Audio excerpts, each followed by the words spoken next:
Suami dan mertua jahat itu mati kutu. Saat melihatku dijemput mobil mewah oleh ayahku dengan dijaga 20 bodyguard. Dia tak tahu bahwa aku adalah anak seorang pejabat negara.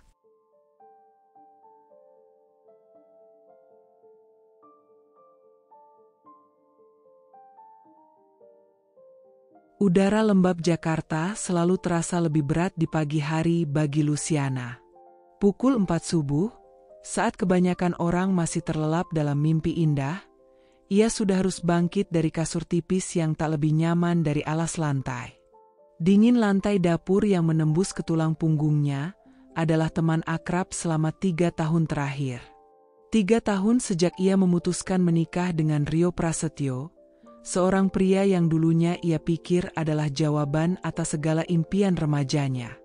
Nyatanya, Rio adalah gerbang menuju sangkar yang terbuat dari besi, dilapisi emas palsu. Sangkar itu adalah rumah keluarga Prasetyo, rumah yang dulunya terlihat megah di matanya yang lugu. Sekarang, rumah itu terasa seperti penjara, dengan jeruji tak terlihat yang mengikat setiap gerak dan napasnya. Di dalamnya, berkuasa seorang ratu tiran bernama Lastri, ibu mertuanya. Bu Lastri adalah definisi dari kesombongan berbalut kemunafikan. Sosoknya selalu tampak anggun di depan umum, dengan polesan make-up tebal dan perhiasan emas yang gemerlapan. Namun, di balik pintu rumahnya, ia berubah menjadi predator yang rakus, siap memangsa siapapun yang dianggap lemah, terutama Luciana. Luciana, bangun. Apa kau mau matahari mencakar pantatmu? Suara melengking Bu Lastri tak pernah absen menjadi alarm pagi yang paling brutal. Luciana bergegas bangkit, merapikan rambutnya yang selalu terlihat berantakan karena kurang tidur. Ia sudah hafal betul rutinitas pagi, menyiapkan sarapan untuk Bu Lastri dan Rio, membersihkan rumah, mencuci pakaian, dan melayani setiap kebutuhan kecil mereka, seolah ia bukan menantu, melainkan pembantu yang tak digaji. Ironisnya, ia memang tak digaji. Gajinya sebagai guru honorer di sebuah sekolah swasta selalu ludes, bahkan sebelum sempat mampir ke tangannya. Pagi ini, nasi goreng telur ceplok sudah tersaji di meja makan. Luciana menatanya hati-hati, berusaha membuat semuanya sempurna agar tak ada alasan bagi Bu Lastri untuk mengomel. Namun, ia tahu, omelan selalu menemukan jalannya. Lihatlah dirimu, Luciana. Bu Lastri menunjuknya dengan garpu, yang ujungnya berkilat karena pantulan cahaya. Pakaian kucel begitu, seperti gelandangan. Rambut acak-acakan. Pantas saja Rio tidak punya nafsu makan kalau melihatmu. Dulu ibumu itu mati-matian mengejar keluarga kami sampai kau bisa menikah dengan Rio. Sekarang sudah dapat, malah malas-malasan. Setiap kata Bu Lastri adalah anak panah beracun yang menancap tepat di hatinya. Luciana menunduk, bibirnya bergetar menahan tangis. Ia tahu kebenarannya berbeda. Ia yang dulu dielu-elukan Rio, ia yang dipuji-puji kecantikannya, kini hanya menjadi bayangan. Rio sendiri, duduk di seberang Bu Lastri, melahap nasi gorengnya tanpa melirik sedikit pun ke arah Luciana. Ia tak pernah membela istrinya. Tak pernah sekalipun.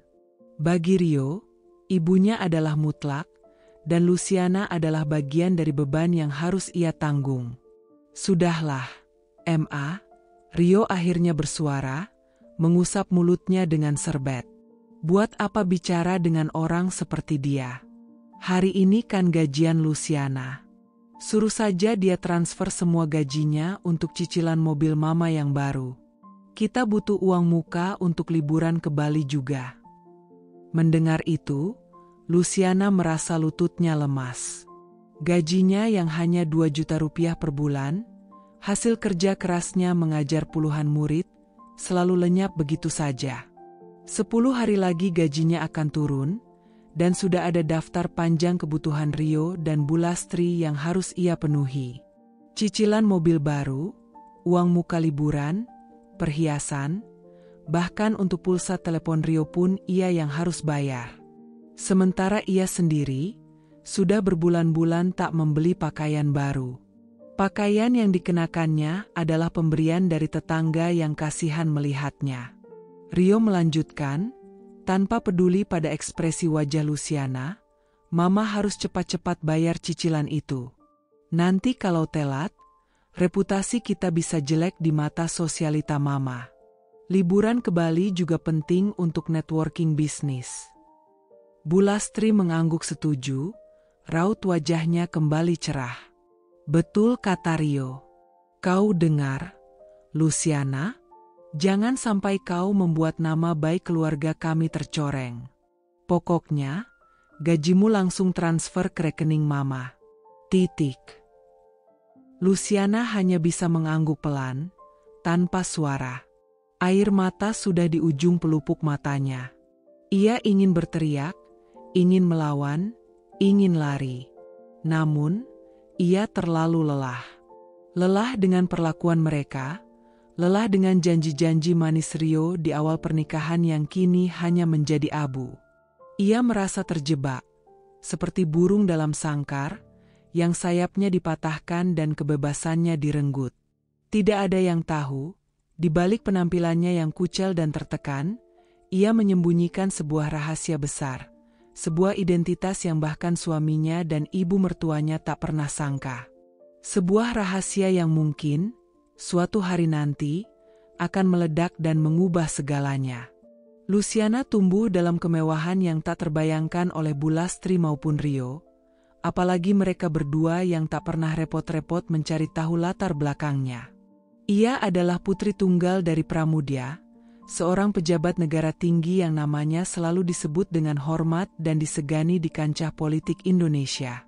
Bukan hanya sekadar pejabat, ayahnya adalah Menteri Koordinator Pembangunan Manusia dan Kebudayaan, sebuah posisi yang sangat strategis dan memiliki pengaruh besar. Sejak kecil, kehidupan Luciana dikelilingi oleh privilese, sekolah internasional dengan kurikulum terbaik, guru privat untuk setiap mata pelajaran yang diminatinya, liburan mewah ke berbagai belahan dunia, dan pengawasan ketat dari rombongan bodyguard pribadi yang selalu siaga. Namun, kemewahan itu tak pernah menjadikannya gadis manja atau sombong. Justru sebaliknya, ayahnya, dengan segala kesibukan dan wibawanya, selalu menekankan pentingnya kemandirian, kerendahan hati, dan empati terhadap sesama, terlepas dari status sosial. Nak, kekuasaan dan kekayaan itu hanyalah titipan. Yang abadi adalah kebaikan hatimu dan seberapa besar manfaatmu bagi orang lain, selalu begitu pesan ayahnya. Luciana dididik untuk selalu bersikap sederhana, menghargai setiap rezeki, dan tak pernah memanfaatkan nama besar Pramudia untuk mendapatkan kemudahan.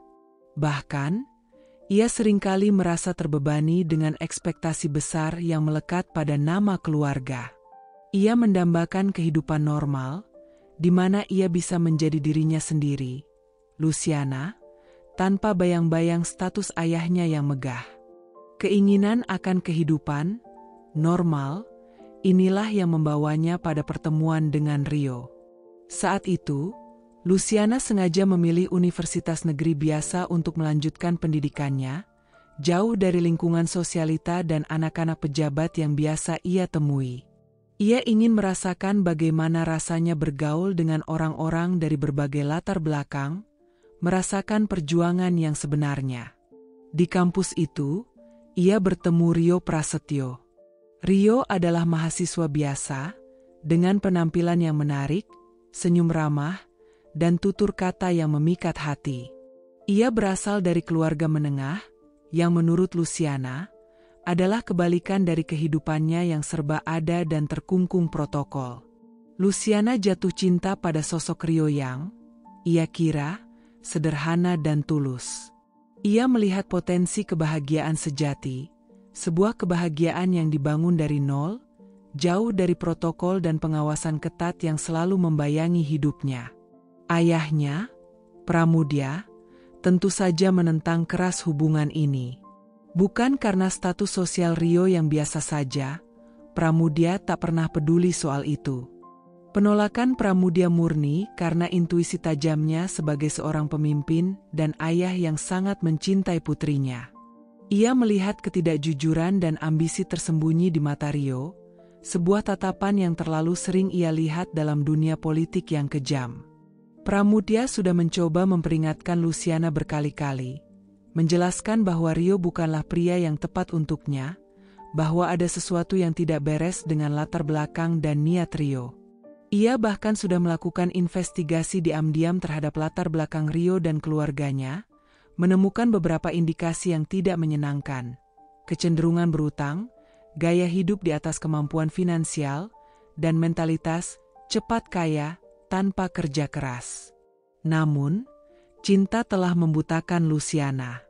Di mata gadis muda yang mendambakan kebebasan itu, penolakan ayahnya justru terasa seperti belenggu.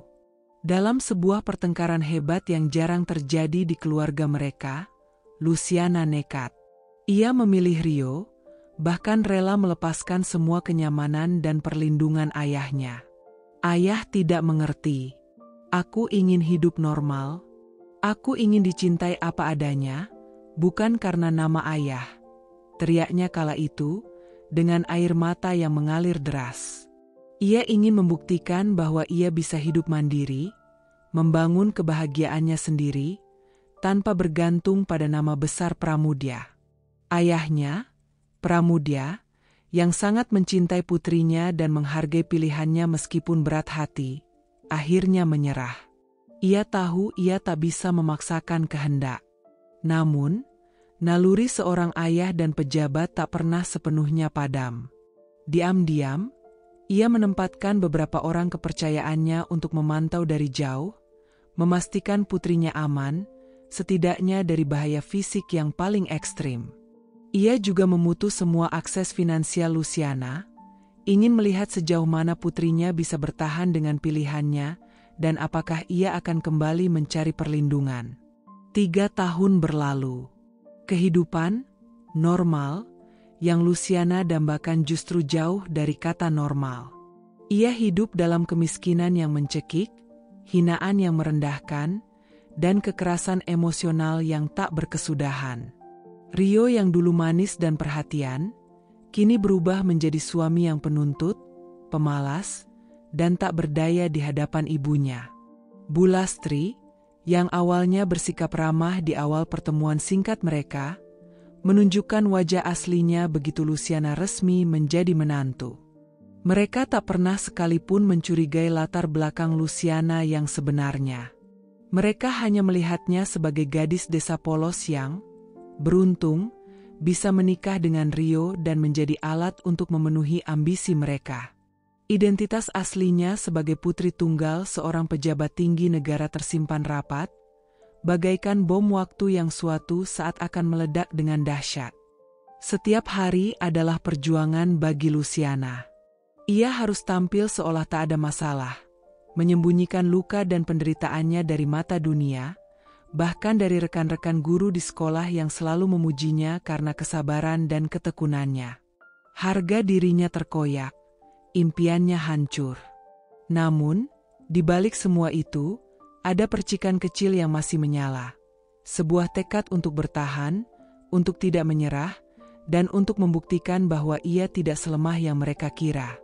Dan jauh di lubuk hatinya, ia tahu bahwa ayahnya, sang jenderal pendiam yang bijaksana, pasti tidak akan membiarkan putrinya hancur begitu saja. Sebuah harapan, sekecil apapun, masih tersimpan di sana, menanti saatnya untuk bersinar.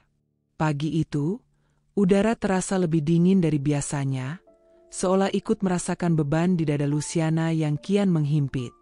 Sudah seminggu sejak Rio dan Bulastri, dengan tatapan mata penuh perhitungan, secara eksplisit menuntut semua gajinya. Uang itu akan digunakan untuk cicilan mobil baru Bulastri yang mewah, sebuah Pajero Sport berwarna putih yang dipamerkan di depan kompleks, serta dana liburan ke Bali yang mereka impikan sebagai ajang pamer status palsu di hadapan kenalan-kenalan mereka.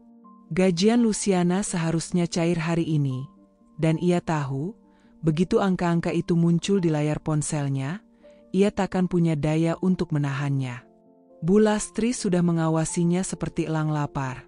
Setiap gerak-geriknya tak luput dari pengawasan, memastikan setiap sen masuk ke kantongnya, bukan kantong Luciana. Luciana pergi mengajar dengan langkah gontai, seolah setiap pijakan kakinya membawa beban bertonton. Di sekolah, ia berusaha keras untuk tersenyum, menyapa murid-muridnya dengan ramah, dan mengajar bahasa Indonesia dengan sepenuh hati. Mengajar adalah satu-satunya pelampiasan baginya, satu-satunya tempat ia merasa dihargai, di mana tatapan polos murid-muridnya memberinya kekuatan semu. Namun, pikirannya tak pernah benar-benar tenang. Otaknya terus berkelana, mencari celah, memikirkan bagaimana caranya ia bisa bertahan hidup jika semua gajinya direnggut. Bagaimana ia bisa membeli kebutuhan pribadinya?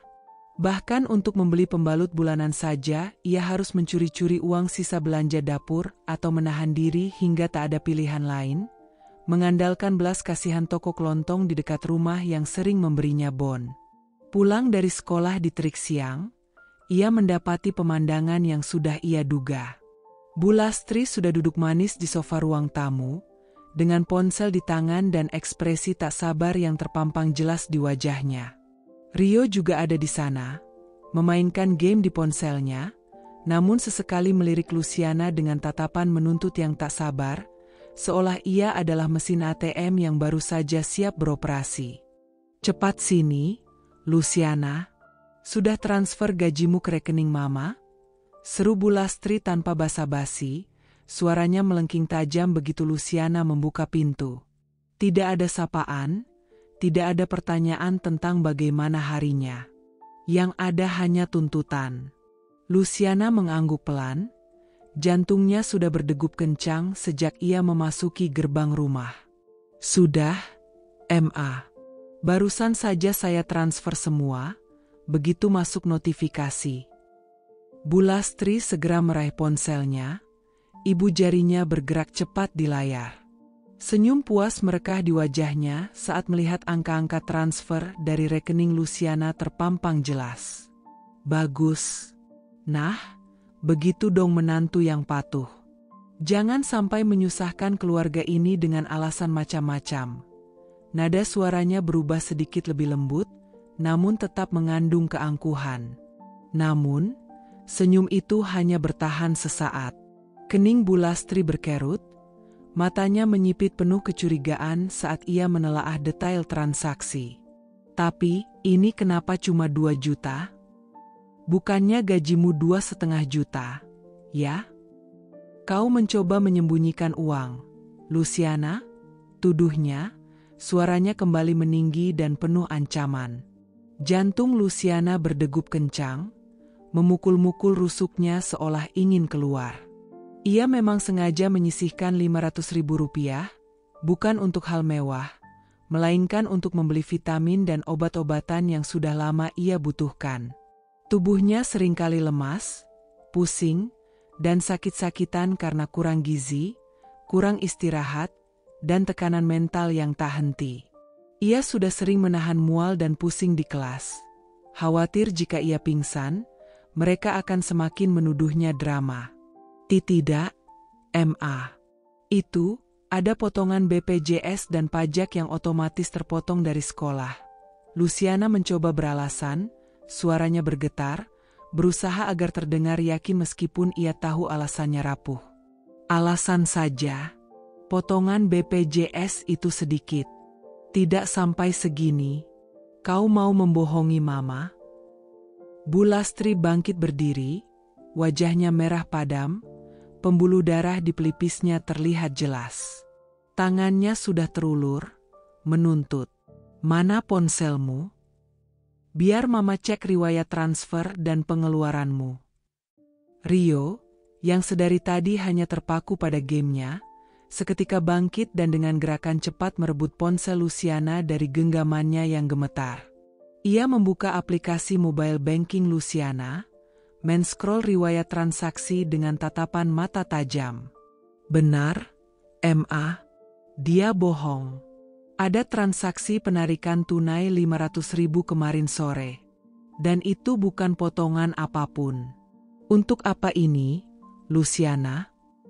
Kau mau menggelapkan uang kami? Rio menatapnya tajam, tatapan yang membuat Luciana merasa seperti penjahat kelas kakap yang tertangkap basah. Aku hanya perlu membeli obat dan vitamin, Mas. Aku sering pusing dan mual akhir-akhir ini. Aku butuh suplemen. Luciana mencoba menjelaskan, air matanya mulai menetes, mengaburkan pandangannya. Obat apanya? Kau itu cuma malas kerja. Mau cari simpati. Sudah kami biayai hidupmu, kau masih berani mencuri uang kami. Bu Lastri berteriak, suaranya nyaris pecah. Tidak ada makan malam untukmu malam ini. Dan besok, kau harus mengganti uang itu dengan bekerja lembur. Kau harus cuci semua karpet di rumah ini sampai bersih. Kalau tidak bersih, kau tidak akan makan sampai besok siang. Luciana terhenyak. Perutnya yang sudah keroncongan sejak pagi semakin perih mendengar ancaman itu. Bukan hanya makan malamnya yang dihilangkan, tapi ia juga harus bekerja lebih keras untuk mengganti uang yang seharusnya untuk kesehatannya sendiri. Ia merasa seluruh energinya terkuras habis, dan napasnya terasa sesak. Ini bukan lagi sekadar penindasan biasa, bukan lagi omelan rutin. Ini adalah puncak penghinaan, sebuah momen di mana ia merasa harga dirinya benar-benar diinjak-injak sampai tak tersisa, direduksi menjadi tak lebih dari alat tanpa hak.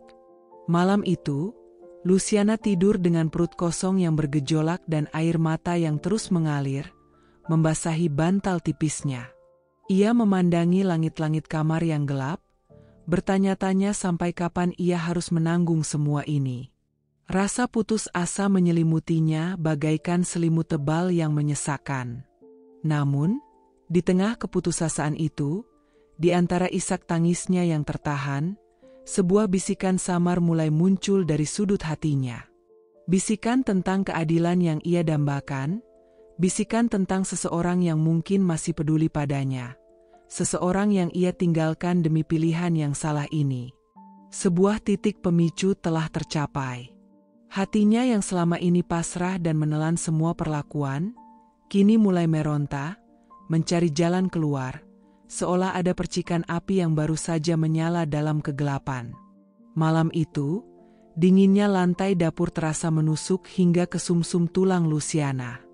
Perutnya yang kosong bergejolak perih, namun rasa sakit hati yang membuncah jauh lebih menyiksa. Ia memejamkan mata erat-erat, mencoba mengusir bayangan wajah Bu Lastri dan Rio yang penuh penghinaan. Kata-kata mereka tadi siang, kau mau menggelapkan uang kami, dan ancaman untuk mencuci semua karpet tanpa makan, terus berdengung di telinganya. Luciana merasa seperti kain lap kotor yang sudah diperas habis-habisan, tak lagi bernilai. Dalam kegelapan yang pekat, kenangan masa lalunya berkelebat, menari-nari seperti film lama yang diputar ulang. Kenangan akan aroma masakan ibunya yang selalu hangat dan menguar di seluruh penjuru rumah, pelukan ayah yang kokoh dan selalu membuatnya merasa aman, tawarnya yang sering memenuhi sudut-sudut rumah mereka yang luas dan asri. Rumah yang ia tinggalkan 3 tahun lalu, dengan segala kenyamanan dan kehangatannya, demi mencari kebahagiaan yang kini justru menjadi neraka. Ia ingat jelas percakapan terakhirnya dengan ayah sebelum pernikahan. Mata ayah Pramudya, yang biasanya tajam dan penuh perhitungan, kala itu terlihat syarat dengan kekhawatiran yang mendalam. Luciana, ayah tahu kamu mencintai dia. Tapi cinta saja tidak cukup. Nak, pernikahan itu komitmen seumur hidup, bukan cuma perasaan sesaat yang bisa luntur. Ayah sudah menyelidiki latar belakang Rio dan keluarganya, dan ada banyak hal yang tidak cocok denganmu. Dia bukan pria yang ayah impikan untuk putri ayah satu-satunya. Ayah hanya ingin kamu bahagia sejati, bukan kebahagiaan semu. Kala itu, Luciana yang dipenuhi gairah cinta pertama dan haus akan kebebasan, menganggap ayahnya terlalu protektif, terlalu keras, bahkan egois. Ia, dengan segala kekeras-kepalaan masa mudanya yang menggebu, hanya ingin membuktikan bahwa ia bisa memilih jalannya sendiri, bahwa ia bisa mandiri, bahwa ia bisa menemukan kebahagiaan tanpa campur tangan dan nama besar ayahnya. Sebuah kesalahan fatal yang kini harus ia bayar mahal dengan setiap tetes air mata, setiap inci harga diri yang terkoyak. Air mata Luciana mengalir membasahi pipi, membasahi bantal tipis yang sudah basah oleh peluh dan duka. Ia merasa sangat bodoh, sangat menyesal. Semua janji manis Rio yang dulu membuaikannya, semua rayuan Bu Lastri di awal perkenalan mereka yang kini terasa menjijikan, seolah hanya sebuah sandiwara picik. Mereka hanya melihatnya sebagai sasaran empuk, seorang gadis polos yang bisa mereka manfaatkan, peras tenaganya, dan hisap kekayaannya, atau setidaknya, apa yang mereka kira adalah kekayaannya. Maafkan aku, Ayah. Maafkan aku karena tidak mendengarkan Ayah. Bisiknya di tengah kegelapan, suaranya parau karena menahan tangis dan isak yang tertahan. Untuk pertama kalinya dalam 3 tahun, ia tidak merasa marah atau memberontak pada ayahnya. Yang ada hanya kerinduan yang mendalam dan penyesalan yang menggerogoti. Ia merindukan tatapan ayah yang menenangkan, nasihat ayah yang bijaksana, dan keberadaan ayah yang selalu memberinya kekuatan. Dalam keheningan malam yang sunyi, di antara rasa lapar yang menyengat dan sakit hati yang tak tertahankan, sebuah pikiran melintas di benaknya, sebuah percikan kesadaran. Selama ini ia selalu menelan semua perlakuan buruk, selalu berusaha bersabar, selalu berharap Rio akan berubah menjadi pria yang ia kenal di awal. Tapi sampai kapan? Sampai ia benar-benar hancur? Sampai jiwanya mati? Bukankah ia punya pilihan? Bukankah ia anak dari seorang pria hebat yang tak pernah menyerah pada kesulitan hidup? Luciana meraih ponsel bututnya yang selalu ia sembunyikan di bawah bantal, jauh dari jangkauan mata Rio dan Bu Lastri. Ponsel itu adalah satu-satunya miliknya yang tidak diawasi ketat. Satu-satunya penghubung dengan dunia luar yang mereka batasi. Ada satu kontak yang tak pernah ia hapus, meskipun sudah 3 tahun tak pernah ia hubungi. Kontak itu bertuliskan, Ayah. Jemarinya gemetar hebat saat menekan nomor itu. Sudah jam 1 dini hari, terlalu larut. Ayah pasti sedang istirahat, mungkin ada rapat penting esok pagi. Ia urungkan niatnya, menarik kembali jarinya dari layar. Namun, kejadian hari itu, penghinaan yang ia alami di depan mata Rio yang pasif, perut kosong yang terus meronta, dan rasa putus asa yang memuncak, semua itu mendorongnya ke batas. Ia tidak bisa bertahan lagi. Ia tidak mau mati pelan-pelan dalam neraka ini, kehilangan dirinya seutuhnya. Ia harus melakukan sesuatu. Luciana mengambil napas dalam-dalam, mencoba menenangkan debaran jantungnya yang menggila. Tekadnya menguat, membakar sisa-sisa keberaniannya. Ia akan menghubunginya. Bukan untuk mengeluh, bukan untuk meminta kasihan semata. Tapi untuk mengatakan bahwa ia menyerah pada kebodohannya, ia mengakui kesalahannya, dan ia butuh bantuan. Ia butuh jalan keluar. Saat jarinya kembali mengarah pada tombol panggil, tepat sebelum ia menekan tombol hijau, ponselnya bergetar. Sebuah pesan masuk. Sebuah nomor yang tidak ia kenal. Dengan ragu, Luciana membuka pesan itu. Luciana, apa kabar? Ini Pak Harjo. Ayahmu menitipkan pesan untukku. Beliau memintaku untuk menghubungimu. Beliau tahu kamu sedang kesulitan, dan ia sangat mengkhawatirkanmu. Jika kamu butuh bantuan, kapanpun, jangan ragu untuk menghubungi nomor ini. Kami siap membantumu secepatnya. Luciana tertegun. Pak Harjo. Ia ingat nama itu dengan sangat jelas. Pak Harjo adalah asisten pribadi ayahnya yang paling setia dan terpercaya, tangan kanan ayah yang tahu segala rahasia keluarga, bahkan lebih dari keluarganya sendiri. Pesan itu, yang datang tepat di saat ia berada di titik terendah, bagaikan tetesan embun di padang gersang, sebuah oase di tengah gurun keputusasaan. Ayahnya tidak pernah meninggalkannya. Ayahnya tahu. Ayahnya tetap mengawasinya, meskipun dari jauh, tanpa pernah sekalipun menunjukkan keberadaannya. Air mata Luciana kembali mengalir. Kali ini bukan karena kesedihan, melainkan karena rasa lega yang luar biasa, rasa syukur yang meluap.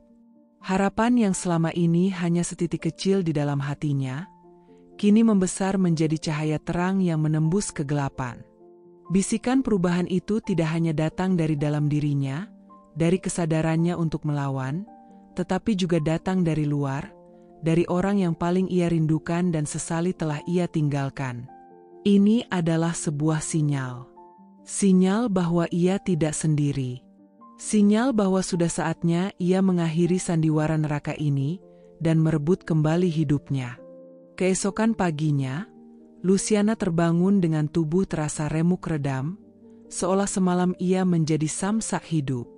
Perutnya masih kosong, melilit pedih, namun rasa perih di hatinya jauh lebih mendominasi, merajam setiap sel jiwanya. Kata-kata Bu Lastri tentang membersihkan semua karpet dengan ancaman kelaparan terus berdengung di telinganya, sebuah melodi penghinaan yang tak henti. Ini bukan lagi sekadar pekerjaan rumah. Ini adalah bentuk hukuman fisik dan mental yang disengaja. Dengan sisa tenaga yang ada, ia memaksakan diri bangkit dari kasur tipisnya. Ia mengambil botol semprot berisi cairan pembersih, sikat khusus karpet yang kasar, dan ember berisi air sabun, lalu mulai membersihkan karpet ruang tamu yang tebal dan berukuran jumbo itu. Ukurannya hampir menutupi seluruh lantai, dan permukaannya terlihat kusam dengan noda-noda yang sudah mengering.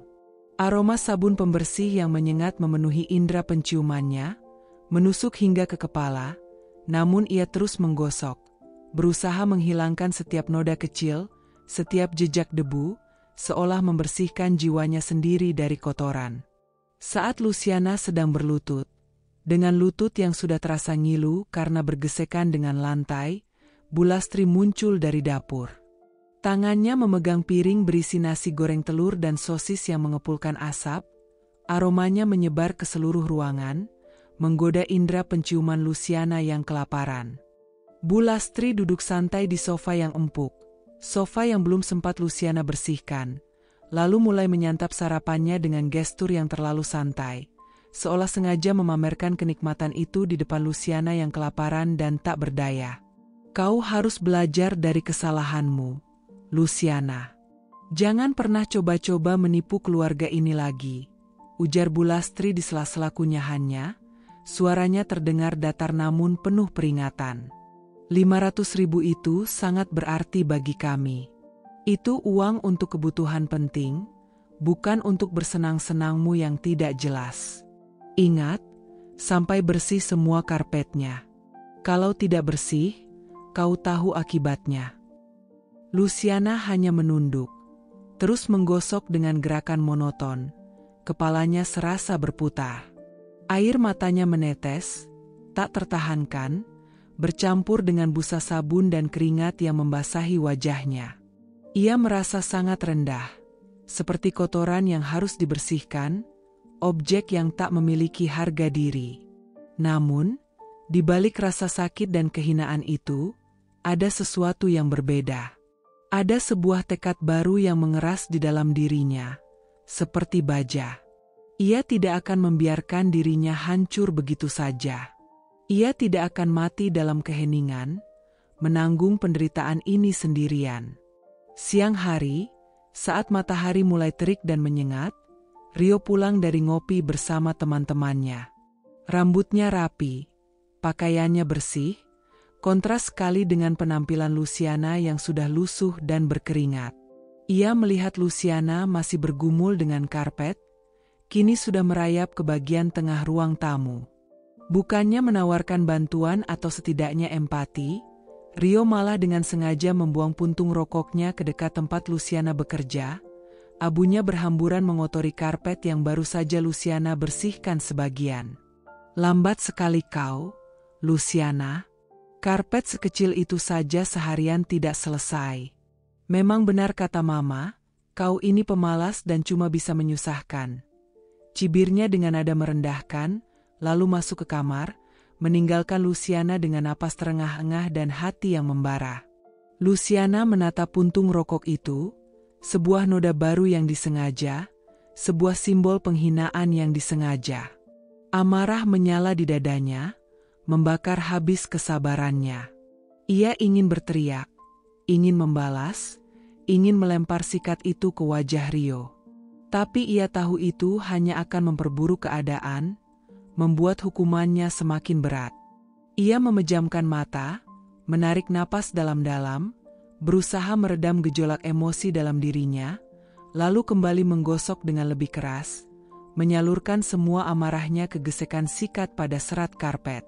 Malam harinya, saat bulan telah menggantung tinggi di langit, pekerjaan membersihkan karpet akhirnya selesai. Tubuh Luciana terasa remuk redam, setiap sendi ngilu, dan ototnya berteriak protes. Tangannya kapalan dan memerah, punggungnya nyeri luar biasa, dan kepalanya berdenyut hebat. Ia belum makan sejak kemarin pagi, sudah lebih dari 36 jam. Luciana berharap, setidaknya ia bisa mendapatkan sedikit nasi sisa, apapun itu, untuk mengganjal perutnya.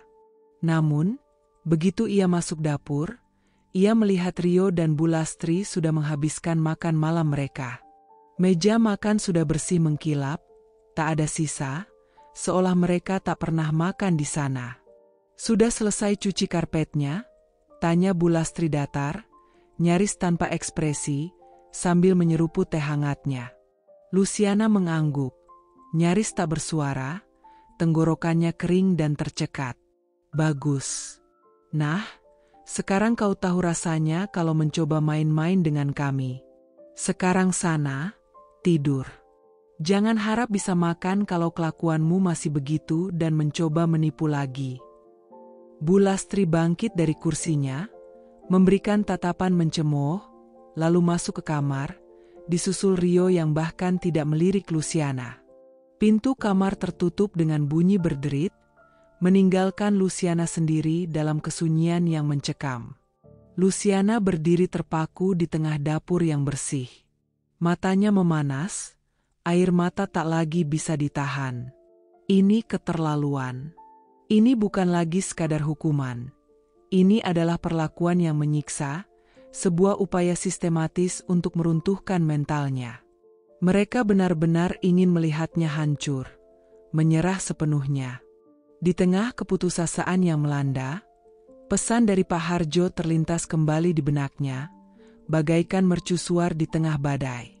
"Jika kamu butuh bantuan, kapanpun, hubungi nomor ini. Kami siap membantumu." Kata-kata itu beresonansi di kepalanya, memberikan secercah harapan. Tanpa pikir panjang lagi, tanpa ragu sedikit pun, Luciana meraih ponsel bututnya dari saku bajunya yang kotor. Jemarinya yang masih gemetar karena kelelahan dan rasa lapar menekan nomor Pak Harjo. Ini bukan lagi soal uang 500.000 yang mereka anggap dicuri. Ini adalah soal harga dirinya yang terkoyak, soal kehidupannya yang diambang kehancuran total. Ia tidak bisa menunggu lagi. Ia tidak bisa lagi bersabar, berpura-pura kuat. Ia harus keluar dari sini. "Halo, Pak Harjo." Suaranya bergetar, parau, nyaris tak terdengar. Ia berusaha keras agar isak tangisnya tidak keluar. "Ya, Luciana, akhirnya kau menghubungi. Ayahmu sangat mengkhawatirkanmu." Suara Pak Harjo terdengar tenang, namun ada nada lega dan keprihatinan yang tulus di dalamnya. "Ada apa, Nak? Ceritakan pada kami, pelan-pelan." Mendengar suara yang menenangkan itu, Suara yang familiar dengan lingkungan ayahnya, bendungan air mata Luciana akhirnya pecah. Ia tidak bisa menahan lagi. Semua penderitaan, rasa sakit, dan penghinaan yang ia pendam selama ini, yang ia coba sembunyikan, kini tumpah ruah dalam isak tangis yang tertahan, sesenggukan. Ia menceritakan segalanya, tentang perlakuan kejam Bu Lastri, tentang Rio yang pasif dan tak berdaya, tentang uang gaji yang selalu direnggut, hingga peristiwa hari ini tentang 500.000, karpet yang harus ia bersihkan, dan kelaparan yang tak tertahankan. Pak Harjo mendengarkan dengan sabar, tanpa memotong sedikit pun, hanya ada suara napas tenang di seberang sana. Baik, Luciana. Saya mengerti. Tetaplah tenang. Ayahmu sudah mengetahui sebagian besar kondisimu, tapi detail ini penting. Saya akan segera melaporkan perkembangan ini kepadanya. Jangan khawatir, kami akan segera bertindak. Bisakah kamu bertahan sebentar lagi? Saya akan berusaha, Pak, jawab Luciana, mencoba menenangkan diri, menyeka air mata dengan punggung tangan. Sebuah harapan baru yang nyata tumbuh di hatinya, meskipun samar. Harapan bahwa penderitaannya akan segera berakhir, bahwa ia akan diselamatkan.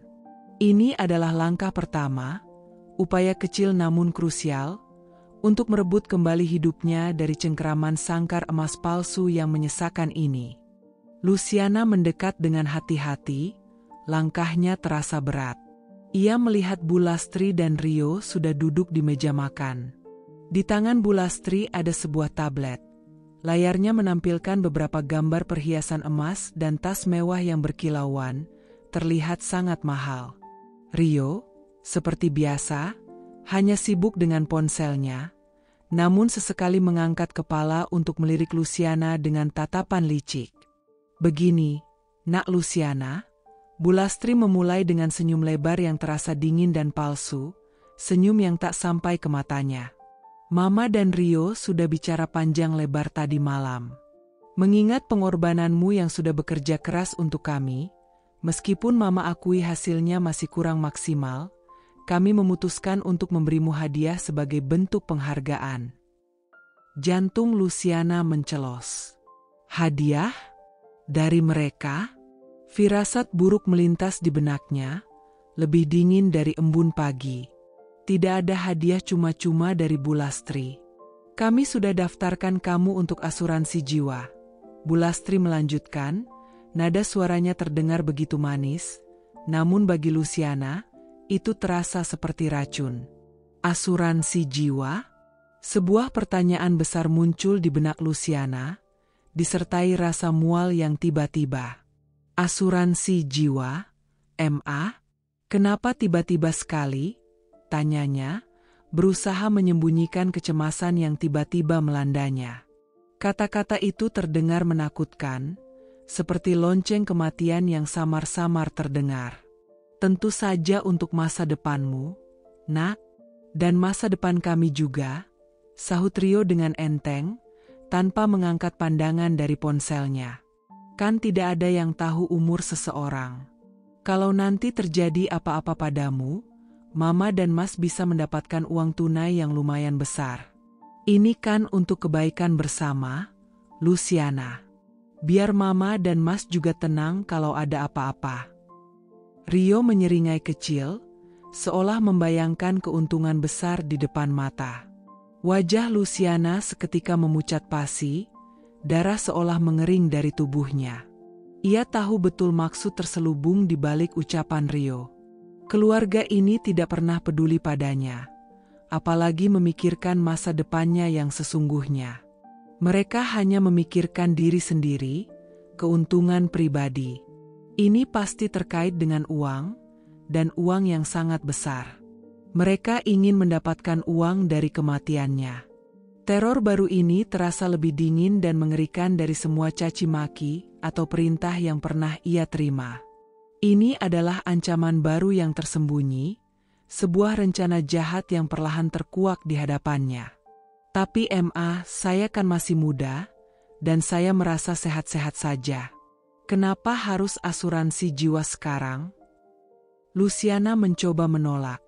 Suaranya tercekat, ia merasa sangat rentan. Sudah. Jangan banyak alasan, Luciana. Apa kau mau dicap tidak tahu berterima kasih? Potong Bu Lastri tegas, ekspresinya kembali mengeras. Pokoknya semua berkas sudah Mama urus. Kau tinggal tanda tangan saja. Nanti siang ada agen asuransi datang ke rumah untuk membereskan administrasinya. Bu Lastri menghela napas panjang, seolah Luciana adalah anak yang bandel. Ini demi masa depanmu, Luciana. Demi keluarga kita. Senyum Bu Lastri kembali merekah. Namun di mata Luciana, senyum itu tampak seperti seringai iblis yang sedang merencanakan sesuatu yang mengerikan. Sepanjang pagi itu, Luciana merasa mual hebat. Bukan karena lapar yang biasa ia rasakan, melainkan karena jijik dan ketakutan yang mencekik. Ia mencoba menghubungi Pak Harjo lagi, namun ponselnya terus berdering tanpa jawaban. Mungkin Pak Harjo sedang sibuk melaporkan situasinya kepada ayah. Ketakutan itu mencengkeramnya semakin erat. Bagaimana jika ia benar-benar mati di sini? Siapa yang akan tahu? Siapa yang akan memperjuangkan keadilan untuknya? Pikiran itu menghantuinya. Siang harinya, tepat seperti yang dikatakan Bu Lastri, seorang agen asuransi datang ke rumah. Dengan senyum ramah yang terlalu profesional, ia menjelaskan detail polis asuransi jiwa tersebut. Luciana duduk kaku di sofa, berusaha fokus mendengarkan, meskipun telinganya berdengung dan jantungnya berdebar tak karuan. Disebutkan bahwa penerima manfaat utama adalah Rio Prasetyo, dan Bu Lastri sebagai penerima manfaat kedua. Nominal klaim yang akan didapatkan jika terjadi sesuatu pada Luciana sangat besar, mencapai miliaran rupiah.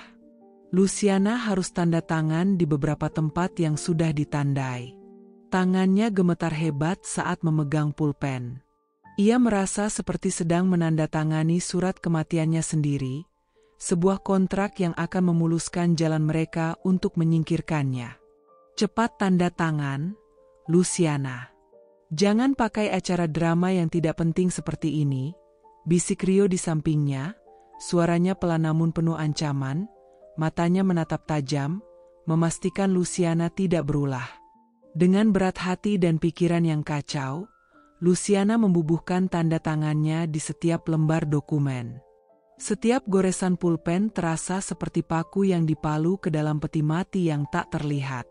Setelah agen asuransi pergi, Bu Lastri dan Rio tampak sangat puas. Mereka tertawa kecil, saling pandang dengan tatapan penuh arti, seolah membayangkan uang miliaran yang akan mereka dapatkan, uang yang akan mengentaskan mereka dari kesulitan finansial yang sering mereka keluhkan. Malam harinya, Luciana mengurung diri di dapur yang gelap dan sepi. Ia merasa semakin terpojok, dinding-dinding seolah bergerak mendekat, mencekiknya. Rencana mereka semakin jelas, semakin transparan, dan semakin jahat.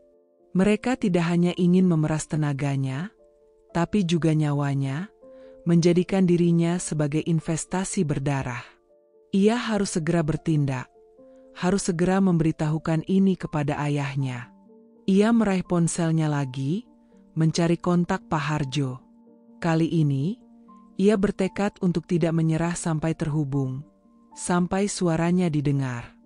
Ia harus menceritakan tentang asuransi jiwa ini, tentang ancaman baru dari masa lalu yang kini tidak lagi samar-samar, melainkan sudah di depan mata, mengintai nyawanya.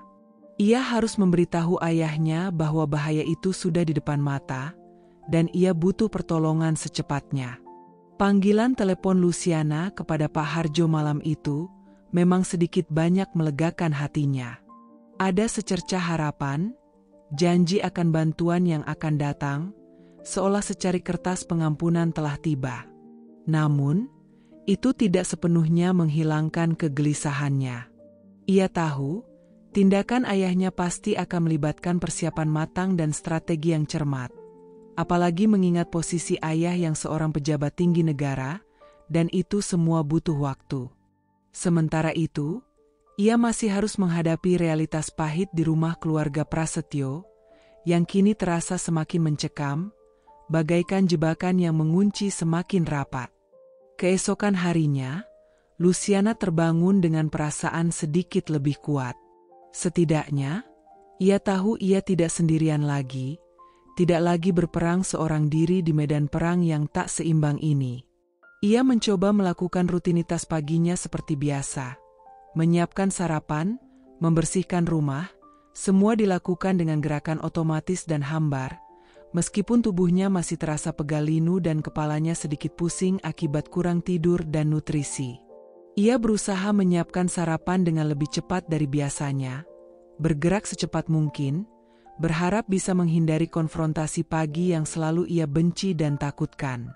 Namun, Bu Lastri sepertinya sudah merencanakan sesuatu yang lebih besar dari sekadar omelan pagi atau tugas rumah biasa.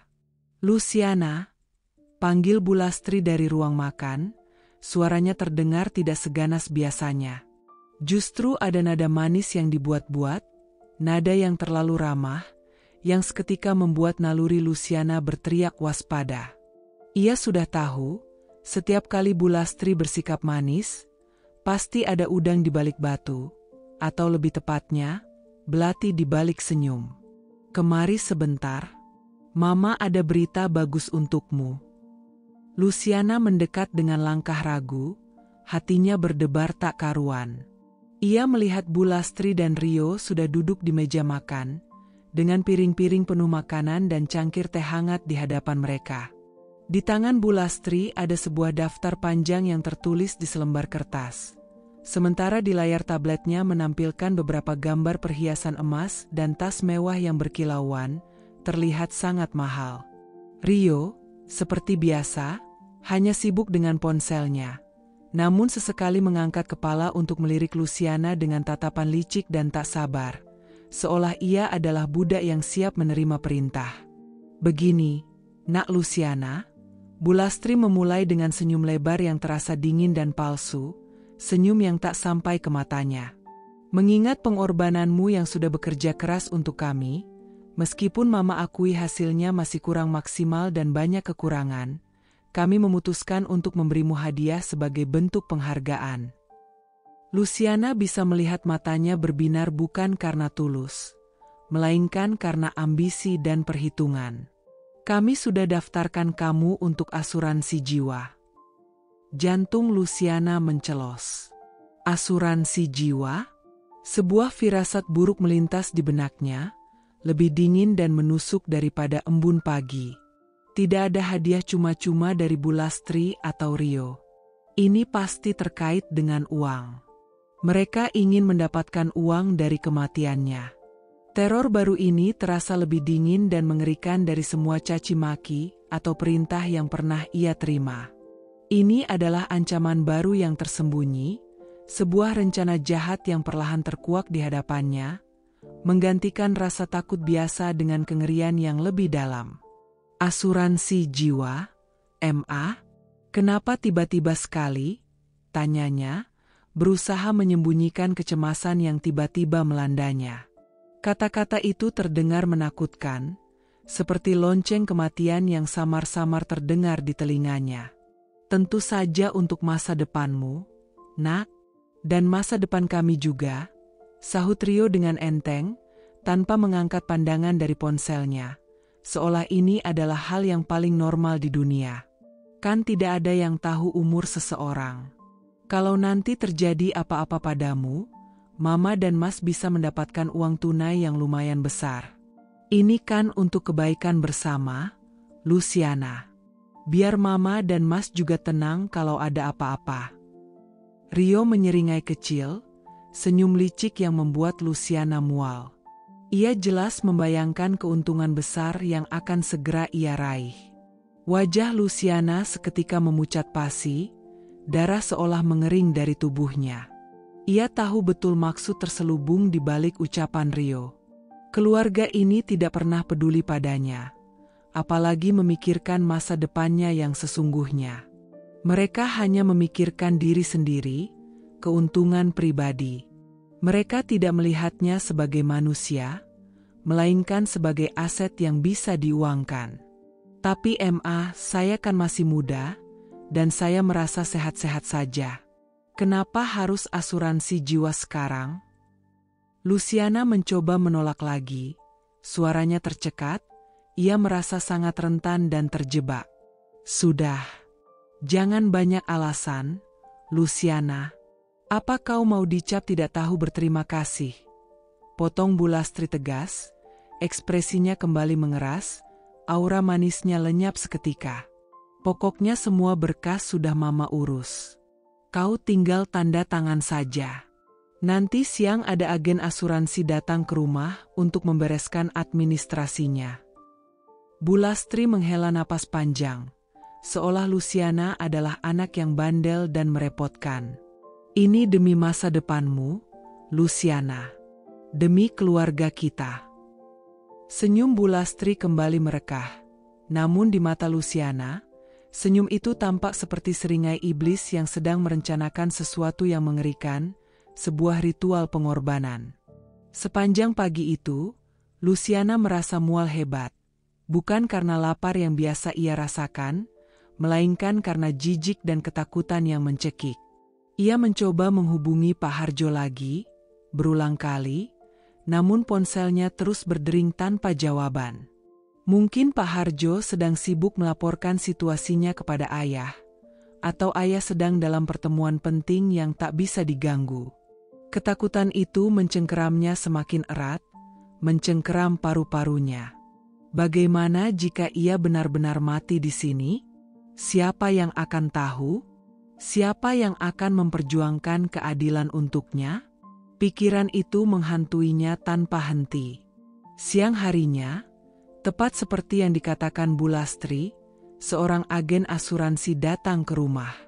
Dengan senyum ramah yang terlalu profesional, ia menjelaskan detail polis asuransi jiwa tersebut. Luciana duduk kaku di sofa, berusaha fokus mendengarkan, meskipun telinganya berdengung dan jantungnya berdebar tak karuan. Disebutkan bahwa penerima manfaat utama adalah Rio Prasetyo, dan Bu Lastri sebagai penerima manfaat kedua. Nominal klaim yang akan didapatkan jika terjadi sesuatu pada Luciana sangat besar, mencapai miliaran rupiah. Luciana harus tanda tangan di beberapa tempat yang sudah ditandai dengan stabilo kuning cerah. Tangannya gemetar hebat saat memegang pulpen, seolah pulpen itu adalah belati dingin yang siap menusuknya. Ia merasa seperti sedang menandatangani surat kematiannya sendiri, sebuah kontrak yang akan memuluskan jalan mereka untuk menyingkirkannya dan merampas nyawanya. Cepat tanda tangan, Luciana. Jangan pakai acara drama yang tidak penting seperti ini. Agennya sibuk, bisik Rio di sampingnya. Suaranya pelan namun penuh ancaman, matanya menatap tajam, memastikan Luciana tidak berulah atau menolak. Dengan berat hati dan pikiran yang kacau balau, Luciana membubuhkan tanda tangannya di setiap lembar dokumen. Setiap goresan pulpen terasa seperti paku yang dipalu ke dalam peti mati yang tak terlihat, menutup rapat pintu kehidupannya. Setelah agen asuransi pergi, Bu Lastri dan Rio tampak sangat puas. Mereka tertawa kecil, saling pandang dengan tatapan penuh arti, seolah membayangkan gunung uang miliaran yang akan mereka dapatkan, uang yang akan mengentaskan mereka dari kesulitan finansial dan mewujudkan gaya hidup mewah yang selalu mereka impikan. Malam harinya, Luciana mengurung diri di dapur yang gelap dan sepi, tempat ia biasa menyendiri. Ia merasa semakin terpojok, dinding-dinding seolah bergerak mendekat, mencekiknya. Rencana mereka semakin jelas, semakin transparan, dan semakin jahat. Mereka tidak hanya ingin memeras tenaganya, tapi juga nyawanya, menjadikan dirinya sebagai investasi berdarah. Ia harus segera bertindak, harus segera memberitahukan ini kepada ayahnya. Ia meraih ponselnya lagi, mencari kontak Pak Harjo. Kali ini, ia bertekad untuk tidak menyerah sampai terhubung, sampai suaranya didengar. Ia harus menceritakan tentang asuransi jiwa ini, tentang ancaman baru dari masa lalu yang kini tidak lagi samar-samar, melainkan sudah di depan mata, mengintai nyawanya. Ia harus memberitahu ayahnya bahwa bahaya itu sudah di depan mata, dan ia butuh pertolongan secepatnya. Ketakutan itu memberinya kekuatan untuk tidak menyerah.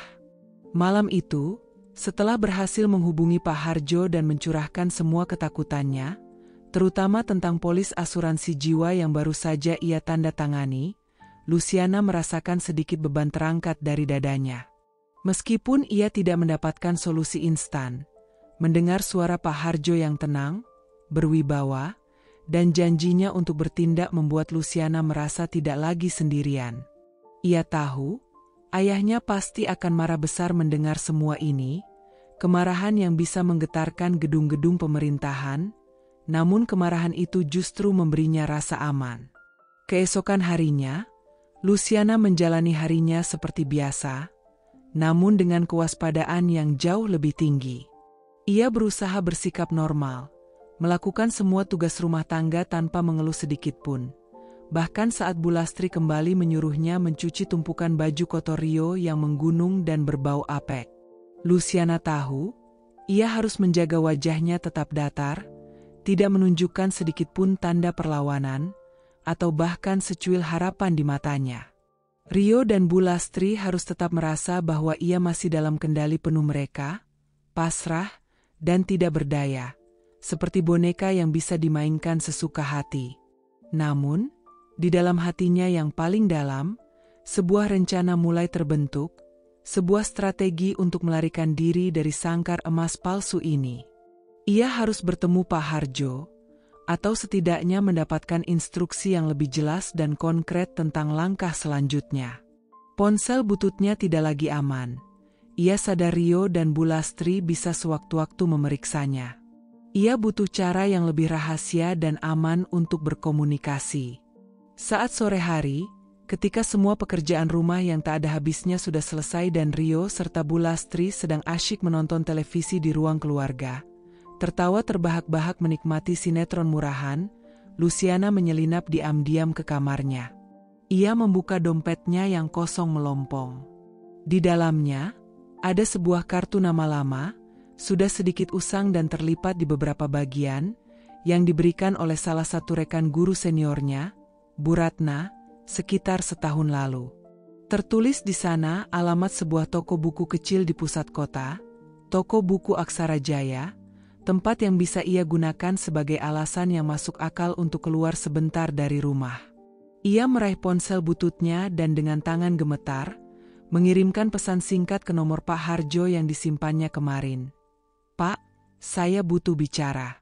Bisakah kita bertemu di tempat yang aman dan rahasia? Saya di bawah pengawasan ketat." Ia menekan tombol kirim dengan napas tertahan, jantungnya berpacu kencang. Beberapa menit kemudian, balasan datang, dari nomor yang sama, "Saya akan atur. Tunggu instruksi selanjutnya. Tetap waspada, Nak Luciana." 2 hari kemudian, saat Luciana sedang menjemur pakaian di belakang rumah, sebuah pesan masuk ke ponsel bututnya. Kali ini dari nomor tak dikenal yang berbeda, yang jelas sudah dirancang agar tidak bisa dilacak. Besok, hari Kamis, jam 4 sore. Lokasi, Toko Buku, Aksara Jaya. Cari novel, The Great Gatsby, di bagian sastra klasik. Di dalamnya ada pesan penting untukmu. Jangan terlambat. Luciana membaca pesan itu berkali-kali, hatinya berdebar tak karuan. Rencana ini rumit dan berisiko tinggi. Namun ia tahu ini adalah satu-satunya kesempatan emasnya untuk lepas. Ia harus mengambil risiko ini demi hidupnya. Keesokan harinya, Luciana mulai merencanakan alibinya dengan cermat. Pukul 2 siang, ia menghampiri Bu Lastri yang sedang tiduran di sofa.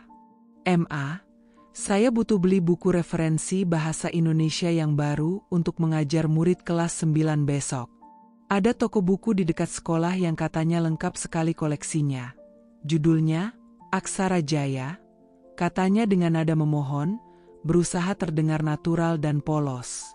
Bu Lastri sempat menatapnya curiga. Matanya menyisir penampilan Luciana dari atas sampai bawah. "Kau yakin hanya beli buku?" tanyanya menyelidik. Rio yang mendengar percakapan itu dari kamarnya, tiba-tiba menyahut, "Ah, biar dia pergi saja, Ma.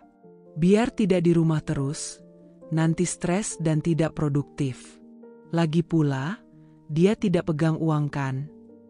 Akhirnya, Bu Lastri mengizinkan, dengan syarat Luciana harus kembali sebelum gelap, dan tidak membawa uang sepeser pun kecuali untuk ongkos angkutan umum yang sudah ia siapkan.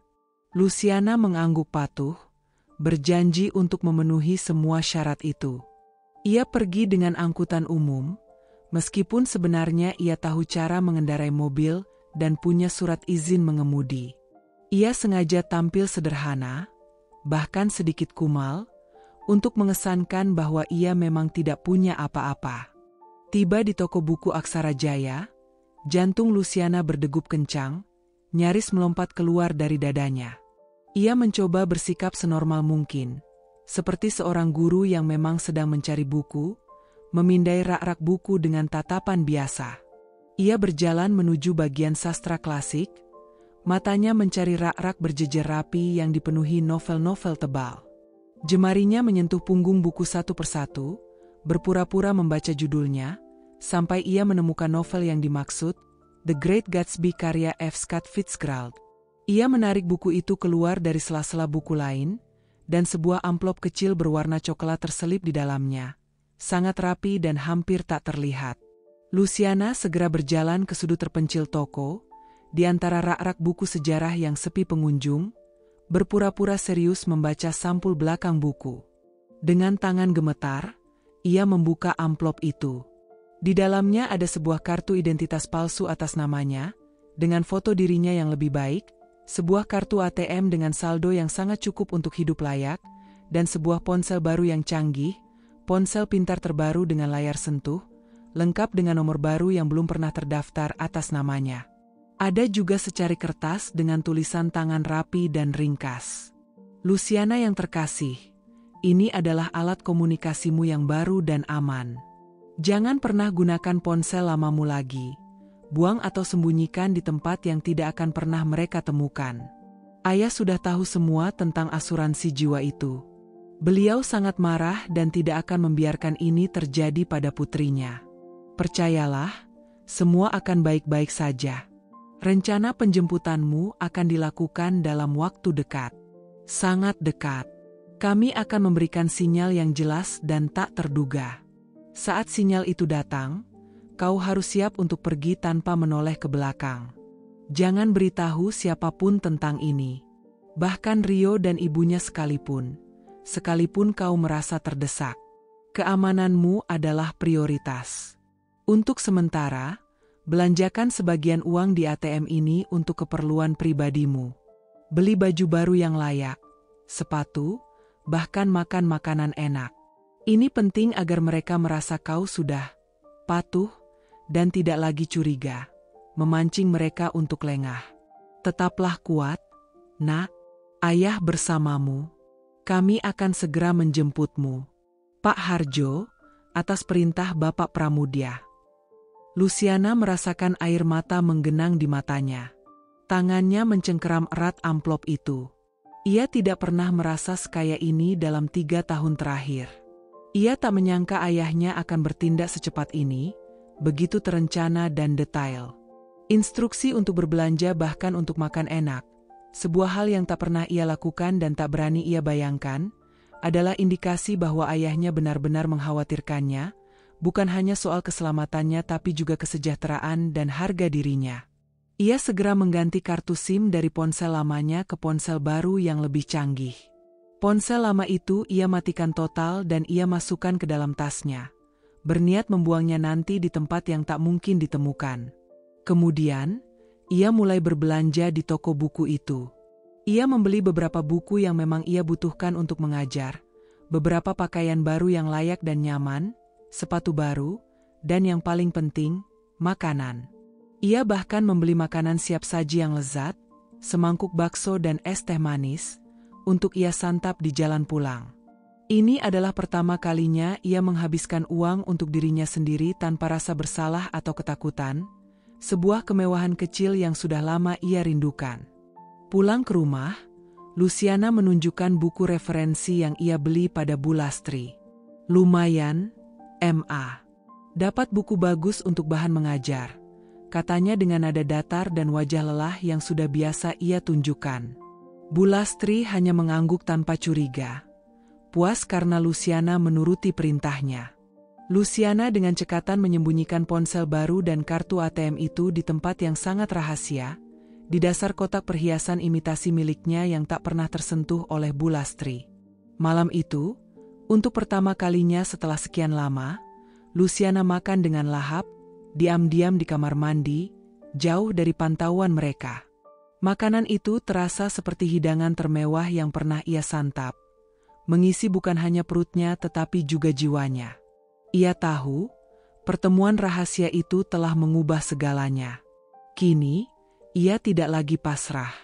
Ia adalah bagian dari sebuah rencana besar, sebuah misi penyelamatan yang akan segera terjadi. Ia hanya perlu menunggu sinyal, dan bersiap untuk kebebasannya yang sudah di depan mata. Luciana kini hidup dalam mode siaga penuh. Setiap inderanya diasah, setiap gerakannya penuh perhitungan. Ponsel baru dari Pak Harjo, sebuah perangkat canggih yang kontras dengan ponsel bututnya yang dulu, selalu ada dalam genggamannya, disembunyikan dengan hati-hati di balik lapisan pakaian paling dalam atau di bawah bantalnya saat ia tidur. Ia memeriksa pesan masuk setiap ada kesempatan. Setiap jeda kecil dari pengawasan ketat Bu Lastri dan Rio, menanti sinyal yang dijanjikan. Setiap dering notifikasi, bahkan dari pesan sampah sekalipun, membuat jantungnya melonjak, berdegup kencang, berharap itu adalah pemberitahuan tentang penjemputannya, tentang akhir penderitaannya. Sejak ia mulai sesekali membeli makanan enak, menggunakan kartu ATM yang diberikan Pak Harjo, dan bahkan membeli pakaian yang sedikit lebih layak, sebuah upaya kecil yang disengaja untuk memancing kelengahan, Bu Lastri dan Rio seolah melonggarkan pengawasan mereka. Mereka mengira Luciana sudah patuh dan merasa lebih nyaman dengan kehidupannya saat ini, mengira ia sudah menyerah sepenuhnya pada nasibnya. Mereka sibuk dalam fantasi mereka sendiri, merencanakan liburan mewah ke Bali dengan uang asuransi yang mereka harapkan akan segera cair. Rio bahkan sering menghabiskan waktu di luar rumah, bertemu teman-temannya di kafe mahal, atau sekadar nongkrong dengan gaya hidup tinggi yang tidak sesuai dengan penghasilannya. Ironisnya, kelonggaran ini justru memberinya sedikit ruang bernapas. Meskipun ia tahu itu hanya ketenangan semu yang mendahului badai besar. Luciana menggunakan kesempatan ini untuk mengamati kebiasaan mereka dengan lebih cermat. Ia mencatat jadwal Bu Lastri pergi arisan atau pertemuan sosialita, jam pulang Rio yang seringkali larut, dan kapan rumah paling sepi serta pintu gerbang tidak terkunci rapat. Ia juga mulai memikirkan barang-barang apa saja yang akan ia bawa.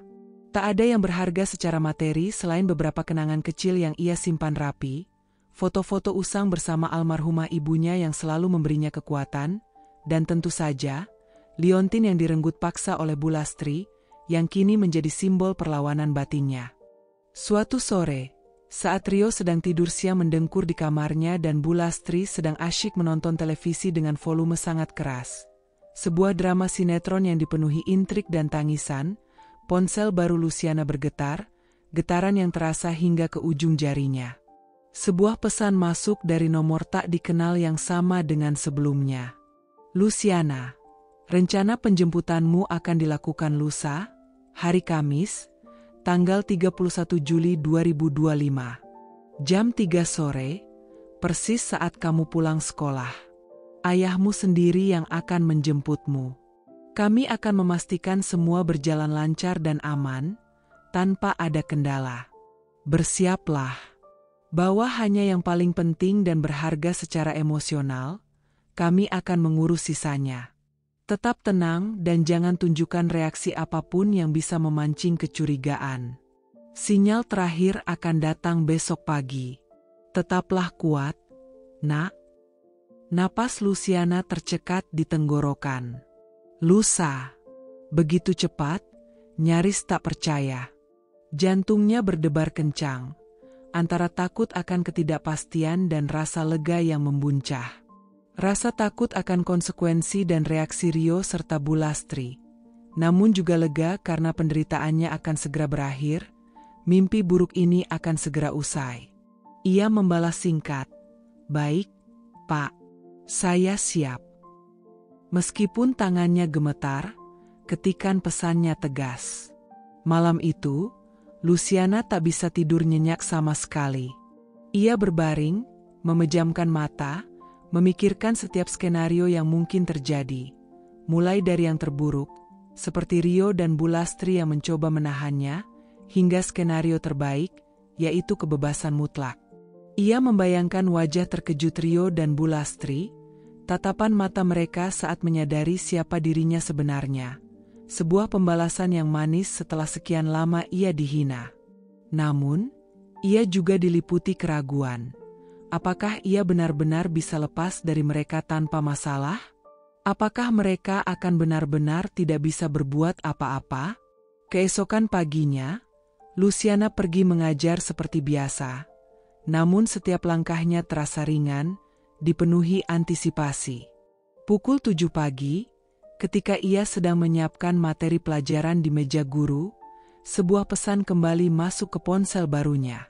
Sinyal terakhir. Hari ini, ayahmu akan menyampaikan pidato penting di televisi nasional jam 1 siang. Pastikan Rio dan ibunya menontonnya. Ini adalah bagian penting dari strategi kami untuk mengungkap semuanya dan memperkuat posisimu. Tetap kuat, Nak. Sebentar lagi semua akan berakhir. Luciana membaca pesan itu berkali-kali. Senyum tipis, pertama kalinya senyum tulus dalam sekian lama, terukir di bibirnya. Pidato penting di televisi nasional? Ayahnya akan muncul di TV? Ini adalah bagian dari rencana besar? Ayahnya memang seorang jenius strategi. Cara ini pasti akan membuat Rio dan Bu Lastri semakin terkejut dan tak bisa berkata-kata saat semuanya terungkap. Mereka akan terpaku, menyaksikan kekuasaan yang selama ini mereka abaikan. Ia tiba di rumah setelah sekolah dengan perasaan campur aduk antara gugup dan gembira. Ia menemukan Rio dan Bu Lastri sedang makan siang di depan televisi, volume suara sedikit keras, menikmati acara gosip yang biasa mereka tonton. Luciana pura-pura menyapu lantai ruang keluarga, sesekali melirik layar televisi dengan ekor matanya. Tiba-tiba, suara pembawa berita mengumumkan dengan intonasi serius. "Baik, pemirsa di rumah. Sekarang kita akan mendengarkan pidato penting dari Bapak Pramoedya, Menteri Koordinator Pembangunan Manusia dan Kebudayaan, terkait program baru pemerintah mengenai peningkatan kualitas sumber daya manusia dan pengentasan kemiskinan." Seketika, wajah ayahnya muncul di layar televisi. Sosoknya gagah, berwibawa, dengan setelan jas rapi dan sorot mata tajam namun penuh kebijakan. Bu Lastri dan Rio yang awalnya acuh tak acuh dan asyik dengan makanan mereka, kini menatap layar dengan mata membelalak. "Wah, ada Pak Menteri Pramoedya," seru Rio, meletakkan sendoknya. "Kayaknya program baru nih, penting buat bisnis kita, MA. Siapa tahu ada proyek yang bisa kita ambil." Bu Lastri mengangguk setuju, matanya terpaku pada layar, mulutnya sedikit terbuka mengagumi wibawa sang menteri. Luciana menahan napas, dadanya bergemuruh. Ia melihat ayahnya berbicara dengan tenang, menjelaskan visi dan misi program-program pemerintah dengan jelas dan lugas. Ia melihat betapa gagahnya ayah, betapa dihormatinya beliau, betapa besar pengaruhnya. Sebuah kebanggaan yang ia pendam dalam-dalam selama 3 tahun terakhir kini membuncah, menghangatkan hatinya. Rio dan Bu Lastri sibuk memuji-muji kebijaksanaan dan karisma ayahnya, tanpa sedikit pun menyadari bahwa pria yang sedang mereka puji itu adalah ayah kandung dari wanita yang selama ini mereka rendahkan, injak-injak, dan perlakukan seperti budak. Pria hebat, ya? Gumam Luciana pelan, sangat pelan sehingga hanya ia yang bisa mendengarnya.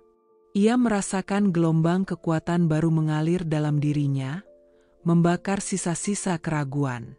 Ini dia, rencana penjemputan sudah di depan mata, sebuah simfoni balasan yang akan segera dimainkan. Ia hanya perlu melewati satu malam lagi, satu pagi lagi. Besok, semua akan berakhir. Pagi itu terasa berbeda bagi Luciana. Udara di rumah keluarga Prasetyo, yang biasanya terasa mencekik dan pengap, kini dipenuhi oleh campuran ketegangan yang mendebarkan dan antisipasi yang membuncah. Setiap hembusan napas terasa lebih dalam, setiap detak jantung terdengar lebih kencang di telinganya. Ia melakukan rutinitas paginya seperti biasa, menyiapkan sarapan, membersihkan rumah, namun setiap gerakannya diselimuti kesadaran pahit bahwa ini adalah hari terakhir ia akan melakukan semua itu sebagai menantu mereka. Di dalam hatinya, ada gejolak emosi yang tak bisa diungkapkan, rasa takut yang samar-samar, kegembiraan yang meluap, dan kelegaan yang campur aduk. Ia mengenakan pakaian yang paling bersih dan rapi yang ia miliki, sebuah baju polos berwarna krim yang sudah sedikit pudar dan celana panjang katun. Seolah tak ada yang istimewa dari penampilannya, padahal di baliknya ia telah menyiapkan segalanya. Bu Lastri dan Rio, di sisi lain, tidak menyadari apapun. Mereka sibuk dengan euforia rencana liburan mereka, membicarakan destinasi eksotis di Bali, hotel bintang 5 dengan pemandangan laut, dan aktivitas mewah yang akan mereka lakukan. Rio bahkan sempat mengeluh dengan nada manja, "Kapan sih uang asuransinya cair? Aku sudah tidak sabar liburan, teman-temanku sudah pamer foto di medsos." Bu Lastri menimpali dengan keyakinan penuh, "Sabar, Rio. Semua butuh proses. Tapi Mama yakin, tidak lama lagi kita akan hidup jauh lebih enak. Mungkin kita bisa sekalian beli villa di sana nanti." Mereka tertawa terbahak-bahak, tanpa sedikit pun menyadari bahwa sumber kehidupan enak yang mereka impikan, bahkan wanita yang mereka jadikan objek investasi itu, sedang duduk di meja makan, memaksakan seulas senyum palsu yang memuakan. Luciana pergi mengajar seperti biasa, namun pikirannya tak pernah sepenuhnya di dalam kelas. Sepanjang perjalanan, ia memikirkan skenario penjemputan itu, mencoba membayangkan setiap detail. Bagaimana ayah akan datang? Apakah akan ada keributan besar? Akankah Rio dan Bu Lastri berteriak dan melakukan perlawanan? Ia harus siap untuk apapun, baik secara mental maupun emosional. Di sekolah, ia mengajar dengan fokus, memberikan materi terakhirnya kepada murid-muridnya, namun pandangannya sering melayang ke jendela, ke arah jalanan, membayangkan kedatangan yang akan mengubah segalanya, yang akan mengakhiri penderitaannya. Pukul 2 siang, bel tanda pelajaran terakhir selesai berdering nyaring. Jantung Luciana berdegup semakin kencang, suaranya seolah memenuhi gendang telinganya. Ia berjalan keluar kelas, menyapa rekan-rekan guru dan murid-muridnya dengan senyum tipis. "Sampai jumpa besok," katanya, sebuah janji yang ia tahu takkan ia tepati di tempat itu. Ia melangkah melewati gerbang sekolah, merasakan dinginnya angin yang berembus, yang seolah membisikkan kata, kebebasan, tepat di telinganya. Saat ia melangkah keluar dari gerbang sekolah dan menuju jalan raya yang ramai, pandangannya langsung tertuju pada pemandangan yang tak pernah ia duga akan disaksikannya secara langsung di tempat itu. Sebuah pemandangan yang tak pernah ia tunjukkan pada Rio dan Bu Lastri. Di seberang jalan, berjejer rapi 3 mobil sedan hitam mewah, jenis Mercedes-Benz S-Class terbaru, dengan kaca film gelap yang mengilat sempurna di bawah sinar matahari sore. Mobil-mobil itu tampak sangat mencolok di antara kendaraan biasa lainnya. Di sekeliling mobil-mobil itu, berdiri tegap sekitar 20 pria berbadan kekar, mengenakan setelan hitam formal yang sama persis, dengan earpiece kecil yang terpasang di telinga mereka. Postur mereka tegak sempurna, tatapan mereka lurus ke depan dengan fokus penuh, aura profesionalisme, ketegasan, dan kewibawaan terpancar jelas dari setiap gerak-gerik mereka. Mereka adalah para bodyguard resmi, yang penampilannya sangat mirip dengan pengawal-pengawal yang dulu selalu mengawalnya, para pengawal yang biasanya mengawal pejabat tinggi negara. Luciana nyaris terkesiap, napasnya tertahan. Ini dia. Ini sinyalnya. Ini hari perhitungan tiba. Sebuah skenario yang hanya ada dalam mimpi, kini menjadi nyata di hadapannya. Ia menahan napas, berusaha tetap tenang, berpegangan erat pada tas punggungnya yang berisi beberapa barang penting dan liontin ibunya. Kakinya seolah terpaku di tempat, antara ingin berlari dan tak percaya dengan apa yang ia lihat. Tiba-tiba, salah satu pintu mobil tengah terbuka dengan gerakan halus. Seorang pria paruh baya melangkah keluar dari mobil. Sosoknya gagah, rambutnya sedikit memutih di pelipis, mengenakan setelan jas berwarna gelap yang sangat rapi dan berwibawa. Tatapannya mencari-cari di antara kerumunan orang, hingga akhirnya jatuh tepat pada Luciana. Sebuah senyum tipis, penuh kasih sayang dan kerinduan yang mendalam, merekah di wajahnya. "Ayah," bisik Luciana, suaranya tercekat di tenggorokan. Air matanya langsung menggenang di pelupuk mata, membentuk genangan bening yang memburamkan pandangannya. Itu ayahnya, Pramudya, sang menteri, datang menjemputnya langsung, menepati janjinya. Bersamaan dengan itu, dari arah belakang Luciana, muncul suara yang sangat ia kenali, suara yang selalu membuatnya bergidik. "Luciana, kenapa kau diam saja di situ? Cepat ke sini, apa yang kau lihat? Jangan buang-buang waktu." Suara melengking itu milik Bulastri, yang rupanya datang menjemputnya. Seperti biasa, untuk memastikan Luciana tidak lari dan gajinya bisa mereka kendalikan sepenuhnya. Rio juga ikut bersamanya, berjalan dengan malas-malasan, namun kemudian matanya membelalak, menatap ke arah kerumunan bodyguard dan deretan mobil mewah itu dengan keheranan yang luar biasa. Pandangan Rio dan Bulastri seketika terpaku pada pemandangan di depan. Mata Bulastri membelalak selebar-lebar, tak percaya dengan apa yang ia lihat. Deretan mobil mewah yang harganya mungkin setara dengan seluruh aset mereka, dan barisan pria kekar berseragam. Rio juga tak kalah terkejut. Mulutnya sedikit terbuka, nyaris menganga. Ekspresi mereka berubah drastis dari kesal menjadi bingung, lalu perlahan, menjadi teror murni. Mereka saling pandang, tidak mengerti. Siapa orang-orang ini? Apa yang sedang terjadi? Apakah ini ada hubungannya dengan Luciana? Ayah Luciana, Pramudya, mulai berjalan mendekat. Setiap langkahnya penuh wibawa, setiap gerakannya memancarkan otoritas, seolah bumi pun tunduk di bawah kakinya. Para bodyguard itu serempak memberi hormat dengan gerakan yang terlatih sempurna saat ayah melintas di antara mereka, membuat Rio dan Bulastri semakin terperangah.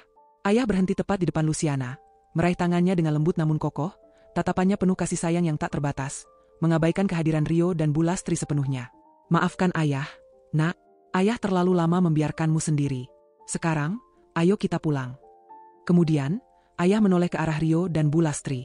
Wajahnya datar, tanpa emosi, namun sorot matanya tajam dan menusuk, memancarkan otoritas yang tak terbantahkan, seolah sedang menghakimi mereka.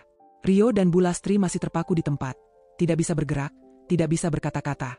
Mereka belum menyadari bahwa drama yang sedang mereka saksikan ini, drama yang baru saja dimulai, adalah bagian dari takdir mereka sendiri, sebuah balasan yang akan menghantam mereka dengan keras. Keheningan yang mencekam menyelimuti area di depan gerbang sekolah.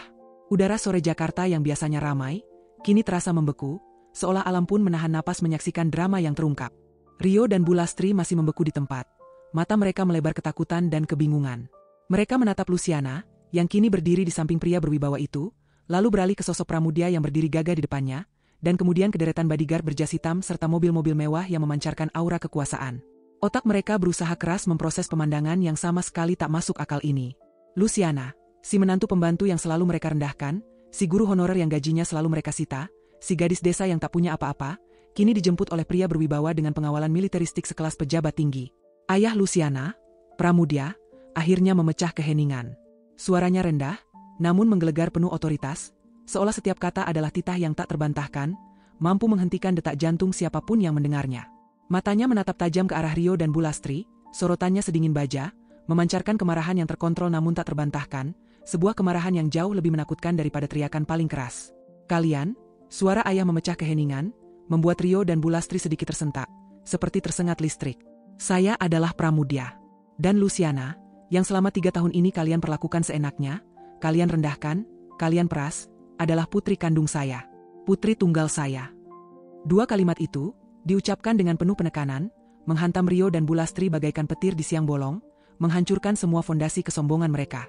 Wajah mereka seketika berubah pucat pasi, seperti kertas yang kehilangan semua warna. Mulut mereka ternganga, tak mampu mengeluarkan suara, tak percaya dengan apa yang baru saja mereka dengar. Rio, yang biasanya congkak dan penuh percaya diri palsu, kini tubuhnya bergetar hebat. Bulastri, yang selalu lantang, mendominasi, dan tak tahu malu, kini lidahnya keluh, matanya melotot tak percaya, tak sanggup mencerna kenyataan yang menghantamnya. "Ayah Luciana?"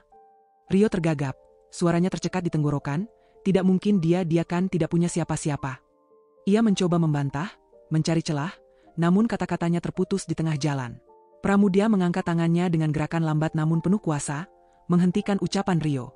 Sebuah gestur kecil, namun mampu membungkam segalanya. "Tidak mungkin, katamu, kalian melihatnya sendiri. Luciana adalah darah daging saya.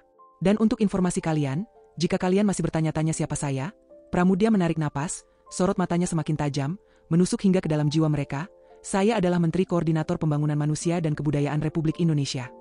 Mendengar gelar itu, mendengar posisi tertinggi yang mereka kagumi di layar televisi, dunia Rio dan Bulastri runtuh seketika, berkeping-keping. Mereka tak lagi bisa berdiri tegak. Tubuh Bulastri nyaris ambruk. Ia harus berpegangan kuat pada bahu Rio untuk menopang dirinya. Lututnya terasa lemas tak bertenaga. Rio sendiri tampak seperti patung lilin yang baru saja dilelehkan oleh api. Semua kesombongan dan angkuhnya lenyap digantikan oleh ketakutan murni yang tak bisa disembunyikan. Wajah mereka memerah karena malu, lalu kembali pucat karena syok, berganti-ganti seperti lampu disko yang rusak, mencerminkan kekacauan di benak mereka. Mereka saling pandang, seolah mencari konfirmasi di mata satu sama lain, memastikan bahwa apa yang mereka dengar itu nyata, bukan mimpi buruk. Menteri? Bulastri bergumam lagi, suaranya sangat kecil, tak percaya, bergetar hebat. Otaknya tak mampu mencerna bagaimana mungkin wanita kucel yang selama ini ia injak-injak, ia hina, dan ia perlakukan seperti budak rendahan, adalah putri seorang menteri yang baru kemarin ia puji-puji di televisi. Pria hebat yang ia idolakan, yang memiliki kekuasaan besar, adalah ayah kandung dari menantu pembantu mereka. Ya, Menteri, tegas Pramudia, suaranya memotong udara yang berat. Dan saya tidak akan pernah membiarkan putri saya diperlakukan seperti yang sudah kalian lakukan. Saya sudah mengetahui semuanya. Perlakuan kalian terhadapnya, penghinaan verbal dan fisik, pemerasan gajinya setiap bulan, bahkan upaya kalian mendaftarkannya pada asuransi jiwa dengan kalian sebagai penerima manfaat utama. Nada suara Pramudia kini penuh amarah yang terkontrol, namun sangat menekan, menggetarkan saraf Rio dan Bulastri. Saya tidak akan menoleransi itu sedikitpun. Dan percayalah, ini belum berakhir. Luciana menatap wajah Rio dan Bulastri. Di sana, ia melihat perpaduan antara ketakutan yang mencekik, penyesalan yang mendalam, dan rasa malu yang luar biasa, terpampang jelas di mata mereka yang dulu penuh kebencian. Mereka mati kutu. Tak ada lagi caci maki. Tak ada lagi ekspresi meremehkan. Hanya ada keheningan mematikan dari orang-orang yang selama ini mengira mereka berkuasa, dan bisa berbuat sesuka hati. Mereka tak sanggup mengucapkan sepatah kata pun, lidah mereka seolah terikat, terbungkam oleh kenyataan. Ayo, nak. Pramudia membalikkan badan, merangkul bahu Luciana dengan lembut namun kokoh, menariknya menjauh dari tatapan terkejut Rio dan Bulastri. Kita pulang. Rumahmu yang sesungguhnya menunggumu. Hidupmu yang sesungguhnya menunggumu, Luciana. Luciana mengangguk. Air mata kelegaan dan kekuatan mengalir di pipinya, membasahi senyum tipisnya. Ia membalas rangkulan ayahnya, merasakan kehangatan dan keamanan yang sudah lama ia rindukan. Ia melangkah menuju mobil mewah itu, diiringi oleh para bodyguard yang membuka pintu untuknya dengan sigap. Setiap langkahnya terasa ringan, seperti beban bertonton telah terangkat dari pundaknya, seolah ia bisa terbang bebas. Di belakang mereka, Rio dan Bulastri masih berdiri membisu, terpaku di tempat, seperti patung-patung yang ditinggalkan di tengah jalan. Mereka menyaksikan mobil-mobil hitam mewah itu bergerak perlahan, lalu melaju pergi, menghilang dari pandangan, meninggalkan mereka dalam debu penyesalan dan kenyataan pahit yang baru saja menghantam mereka dengan kekuatan penuh. Merekalah yang kini terperangkap dalam kehinaan yang tak terhingga. Sementara Luciana, burung yang mereka kira telah mereka patahkan sayapnya, kini terbang bebas, mengepakkan sayapnya menuju langit kebebasan yang telah lama ia rindukan. Ini adalah pengungkapan identitas yang mengubah segalanya. Sebuah babak baru telah dimulai, dan karma telah datang. Mobil Mercedes-Benz hitam itu melaju tenang meninggalkan area sekolah, membelah keramaian jalanan Jakarta. Di kaca spion, Luciana melihat Rio dan Bulastri masih membeku dalam keterkejutan, tak bergerak sedikitpun, bagaikan patung yang ditinggalkan. Di dalam mobil, ia merasakan embusan AC yang sejuk di wajahnya, kontras sekali dengan panasnya air mata yang baru saja mengering. Ayahnya duduk di sampingnya, memegang tangannya dengan erat, kehangatan sentuhannya menyalurkan kekuatan. Tatapan lembut Pramudia adalah obat penenang terbaik setelah 3 tahun hidup dalam tekanan dan kehinaan yang tak henti. Kamu baik-baik saja, nak? Tanya ayah, suaranya rendah, penuh kepedulian yang mendalam. Ia mengusap lembut punggung tangan Luciana. Luciana mengangguk, masih sulit berkata-kata. Tenggorokannya terasa tercekat oleh emosi yang meluap. Saya baik-baik saja, ayah. Terima kasih sudah menjemput saya. Isak tangis kelegaan akhirnya pecah, tak tertahankan lagi. Ia memeluk ayahnya erat-erat, menumpahkan semua rasa sakit dan beban yang ia pikul. Aroma parfum ayah yang khas, campuran maskulin dan wibawa, adalah aroma yang begitu lama ia rindukan, aroma rumah yang sesungguhnya. Ia merasakan kehangatan dan keamanan yang dulu selalu ada, kini kembali mendekapnya. Jangan menangis, sayang. Kamu sudah sangat kuat, sangat hebat. Hibur ayah, mengusap punggung Luciana dengan lembut. Ayah minta maaf. Ayah terlalu lama membiarkanmu menghadapi ini sendiri. Ayah pikir kamu butuh waktu untuk belajar kemandirian, tapi ayah tidak menyangka mereka akan sejauh ini, bertindak sekejam ini. Luciana menggeleng. Tidak, ayah. Ini pilihan saya. Saya yang salah tidak mendengarkan nasihat ayah dulu. Saya yang terlalu bodoh. Sudahlah. Yang penting kamu sudah kembali. Yang lalu biarlah berlalu, jadikan pelajaran berharga. Suara ayah berubah tegas, namun tetap menenangkan, penuh keyakinan. Sekarang, kita akan pastikan mereka menerima ganjaran yang setimpal atas semua perbuatan mereka. Tidak ada yang bisa luput dari hukum, apalagi jika berani menyakiti putri saya. Sementara itu, di depan gerbang sekolah, Rio dan Bulastri masih berdiri seperti patung yang tak bernyawa. Lingkungan sekitar mereka mulai kembali ramai, lalu lalang kendaraan dan orang-orang tak lagi mereka hiraukan. Pikiran mereka kacau balau, berputar liar, mencoba menyusun kepingan teka-teki yang menghancurkan itu. Menteri Pramudya, putri kandungnya, Luciana, si gadis culun yang selalu mereka remehkan. Otak mereka berputar mencari jawaban, namun hanya ada kehancuran dan ketakutan yang mereka temukan. Mama, itu tidak mungkin kan, Ma? Rio bertanya, suaranya parau, nyaris tidak terdengar, ketakutan mulai merayapi setiap selnya, mencengkeram jantungnya. Dia hanya Luciana, guru honorer dari desa yang tidak punya apa-apa. Ia mencoba meyakinkan dirinya sendiri bahwa ini hanyalah ilusi. Bulastri menggelengkan kepala, air mata mulai menetes deras di pipinya yang tadinya tebal make up dan kini terlihat luntur. Tidak mungkin. Tapi mobil itu, bodyguard itu, dan wajah Bapak Menteri tadi. Suaranya tercekat, ia tak sanggup melanjutkan. Kenyataan menghantamnya lebih keras daripada tamparan fisik.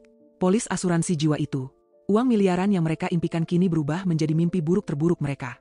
Mereka telah mencoba mengakhiri hidup putri seorang menteri koordinator, seorang tokoh besar negara. Beberapa saat kemudian, kekacauan mulai melanda rumah keluarga Prasetyo. Sebuah mobil sedan hitam lainnya, yang tak terlihat Luciana di sekolah, tiba di depan rumah mereka. Dari sana, turun beberapa pria berjas rapi, bukan bodyguard biasa, melainkan petugas dari Komisi Pemberantasan Korupsi, KPK, dan kepolisian dengan seragam lengkap. Mereka masuk tanpa mengetuk, langsung menerobos masuk ke dalam rumah yang tadinya damai, mencari Rio dan Bulastri. Suara-suara mereka terdengar dari kejauhan. Rio Prasetyo dan Ibu Lastri, Anda ditahan atas dugaan tindak pidana penipuan dan pemerasan. Luciana, yang kini sudah berada di rumah megah ayahnya yang luas dan nyaman, sedang membersihkan diri dan berganti pakaian. Ia menerima ponselnya kembali dari ayah, yang ternyata sudah diisi dengan semua kontak penting dan aplikasi berita. Saat ia melihat notifikasi berita di ponsel barunya, ia terkejut. Namun bukan terkejut karena takut, melainkan karena kecepatan ayahnya bertindak. Berita terkini mengguncang nasional. Headline pertama, Menteri Pramudya angkat bicara mengenai perlakuan tidak manusiawi terhadap putri kandungnya. Headline kedua, terungkap, suami dan ibu mertua putri pejabat tinggi negara diperiksa polisi dan KPK atas dugaan penipuan dan pemerasan berencana. Headline ketiga, skandal asuransi jiwa mencurigakan terungkap, melibatkan anggota keluarga pejabat tinggi, indikasi pencucian uang. Luciana membaca berita-berita itu dengan mata membelalak. Sebuah senyum kemenangan tipis terukir di bibirnya. Ayahnya tidak main-main. Dalam waktu singkat, setelah ia menceritakan semuanya kepada Pak Harjo, ayahnya telah menyusun strategi yang sangat komprehensif dan cepat. Bukan hanya menjemputnya secara dramatis di depan umum, tetapi juga langsung memproses hukum Rio dan Bulastri dengan melibatkan otoritas tertinggi.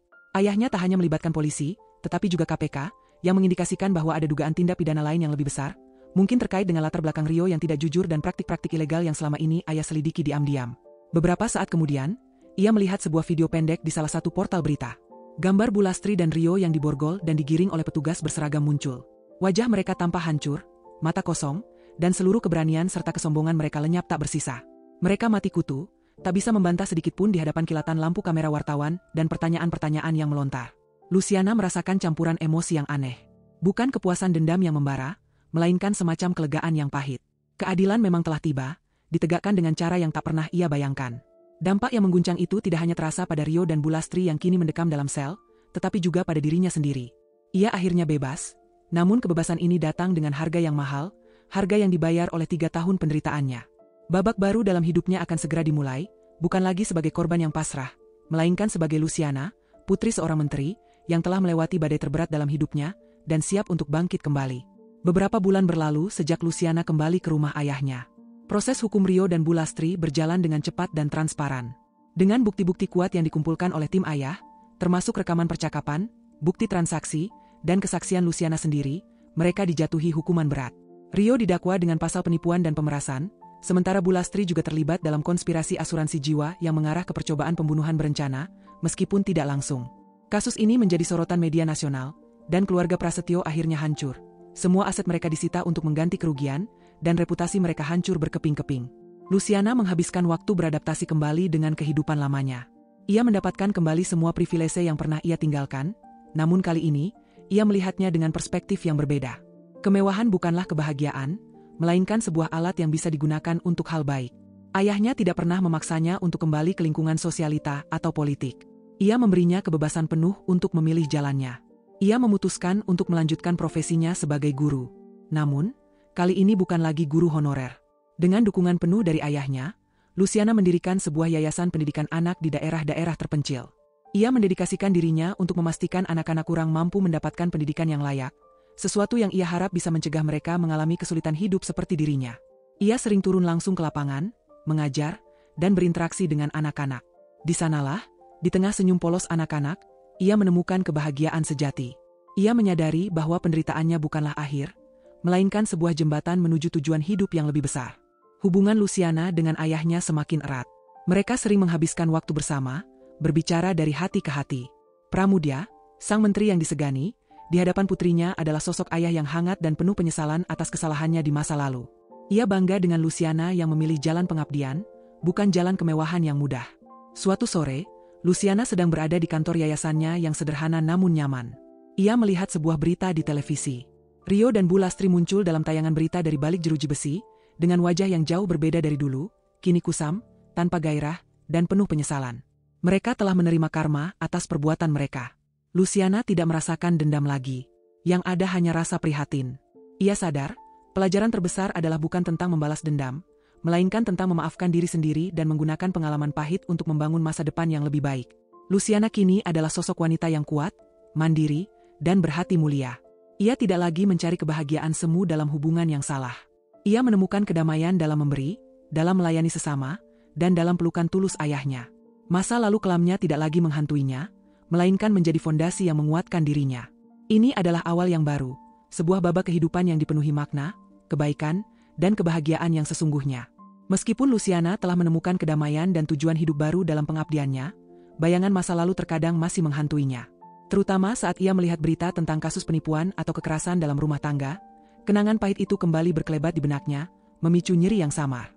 Namun, kini ia tidak lagi sendirian atau tak berdaya. Ia memiliki mekanisme yang kuat untuk mengatasinya. Dukungan tak terbatas dari ayah dan Pak Harjo, kepuasan batin dari pekerjaan di yayasan, serta sesi rutin dengan terapis profesional yang membantunya memproses trauma dan membangun ketahanan mental. Yayasan pendidikan anak yang didirikannya, Cahaya Harapan Bangsa, berkembang pesat. Dengan dana dan jaringan yang disediakan ayahnya, serta dedikasi luar biasa dari Luciana dan timnya, yayasan itu berhasil menjangkau banyak anak di pelosok negeri, membangun sekolah-sekolah darurat, menyediakan beasiswa, dan meluncurkan program pengembangan diri yang inovatif. Luciana sering mendapatkan undangan untuk menjadi pembicara di seminar-seminar pendidikan tingkat nasional atau forum pemberdayaan perempuan, berbagi kisahnya tentang ketahanan diri, pentingnya pendidikan, dan bagaimana bangkit dari keterpurukan. Ia menjadi inspirasi bagi banyak orang, sebuah simbol harapan. Suatu hari, saat Luciana sedang menghadiri sebuah acara amal besar yang diselenggarakan oleh yayasannya di sebuah hotel mewah di pusat kota, ia berpapasan dengan seseorang yang sangat familiar. Seorang pria muda dengan setelan jas biru tua yang elegan, berdiri di sudut ruangan VIP, matanya menatap Luciana dengan intens, seolah ia adalah satu-satunya orang di antara keramaian. Pria itu adalah Aditya, mantan tunangannya, pria yang dulu ia tinggalkan begitu saja demi cinta butanya pada Rio. Aditya tidak banyak berubah secara fisik. Rambutnya masih rapi tersisir ke belakang, senyum tipisnya masih memesona, namun ada kematangan baru yang terpancar dari sorot matanya yang tenang. Luciana merasakan sedikit kejutan, namun tidak ada lagi getaran cinta lama yang menggebu. Hatinya kini telah damai, fokus pada tujuan yang lebih besar, bukan lagi pada romansa. Aditya berjalan mendekat, langkahnya mantap, senyum tipis yang tak asing itu terukir di bibirnya. Luciana, kamu terlihat sangat berbeda. Lebih bersinar, dan jauh lebih kuat dari yang kuingat. Suaranya lembut, bernada tulus, penuh penyesalan yang tersirat namun tak terucap. Luciana membalas senyumnya dengan sopan, senyum yang memancarkan kepercayaan diri. Aditya, senang sekali bertemu denganmu di sini. Kamu juga terlihat baik, dan sepertinya bisnismu semakin sukses. Ia tahu Aditya adalah seorang pengusaha muda yang sangat sukses di bidang teknologi, sering terlibat dalam kegiatan sosial dan amal. Aku mengikuti beritamu, Luciana. Termasuk soal Rio dan Bu Lastri, kata Aditya, tatapan matanya menunjukkan kesedihan yang tulus, seolah ia ikut merasakan penderitaan Luciana di masa lalu. Aku sangat menyesal atas apa yang terjadi padamu. Aku juga menyesal karena dulu tidak bisa meyakinkanmu untuk tidak pergi. Seharusnya aku lebih berusaha keras, tidak menyerah begitu saja. Luciana menggelengkan kepala pelan. Tidak perlu disesali, Aditya. Itu sudah menjadi bagian dari perjalanan hidupku. Bagian yang pahit, tapi sangat berharga. Aku belajar banyak dari sana, belajar menjadi lebih kuat. Dan lihat, aku sekarang punya ini. Luciana mengisyaratkan ke arah panggung kecil tempat anak-anak dari yayasannya sedang tampil, menyanyikan lagu-lagu perjuangan dengan riang gembira. Aku menemukan tujuan hidupku yang sesungguhnya. Aditya mengangguk, matanya menatap anak-anak itu dengan kagum dan apresiasi yang tulus. Aku tahu. Aku dengar banyak tentang yayasanmu. Pekerjaan yang luar biasa, Luciana. Aku ingin sekali bisa berkontribusi lebih dari sekadar donasi kecil. Mungkin kita bisa bekerja sama di masa depan? Perusahaan teknologiku punya beberapa program edukasi digital yang bisa sangat membantu anak-anak di daerah terpencil. Luciana menatap Aditya, menelisik ketulusan di matanya. Ia tahu pria ini tulus. Tidak ada lagi agenda tersembunyi, tidak ada intrik seperti yang Rio dan ibunya miliki. Ia melihat potensi kolaborasi yang sangat besar untuk yayasannya, sebuah peluang untuk memperluas dampak positifnya. Tentu, Aditya. Itu ide yang sangat bagus. Mari kita bicarakan ini lebih lanjut. Kamu bisa menghubungi manajer yayasan saya untuk menjadwalkan pertemuan resmi. Ia tersenyum, senyum tulus yang memancarkan kekuatan dan profesionalisme. Bayangan dari masa lalu memang kembali. Namun kali ini, bayangan itu tidak datang untuk menyakiti, melainkan untuk memberikan peluang baru, membuka jalan menuju masa depan yang lebih cerah. Luciana tahu, ini adalah tanda bahwa ia telah benar-benar melangkah maju. Pertemuan dengan Aditya ternyata membuka babak baru yang tak terduga dalam kehidupan Luciana, melampaui sekadar reuni dengan masa lalu. Mereka memang mulai menjalin kerja sama profesional yang erat antara Yayasan Luciana, Cahaya Harapan Bangsa, dan perusahaan startup teknologi milik Aditya yang berfokus pada edukasi digital.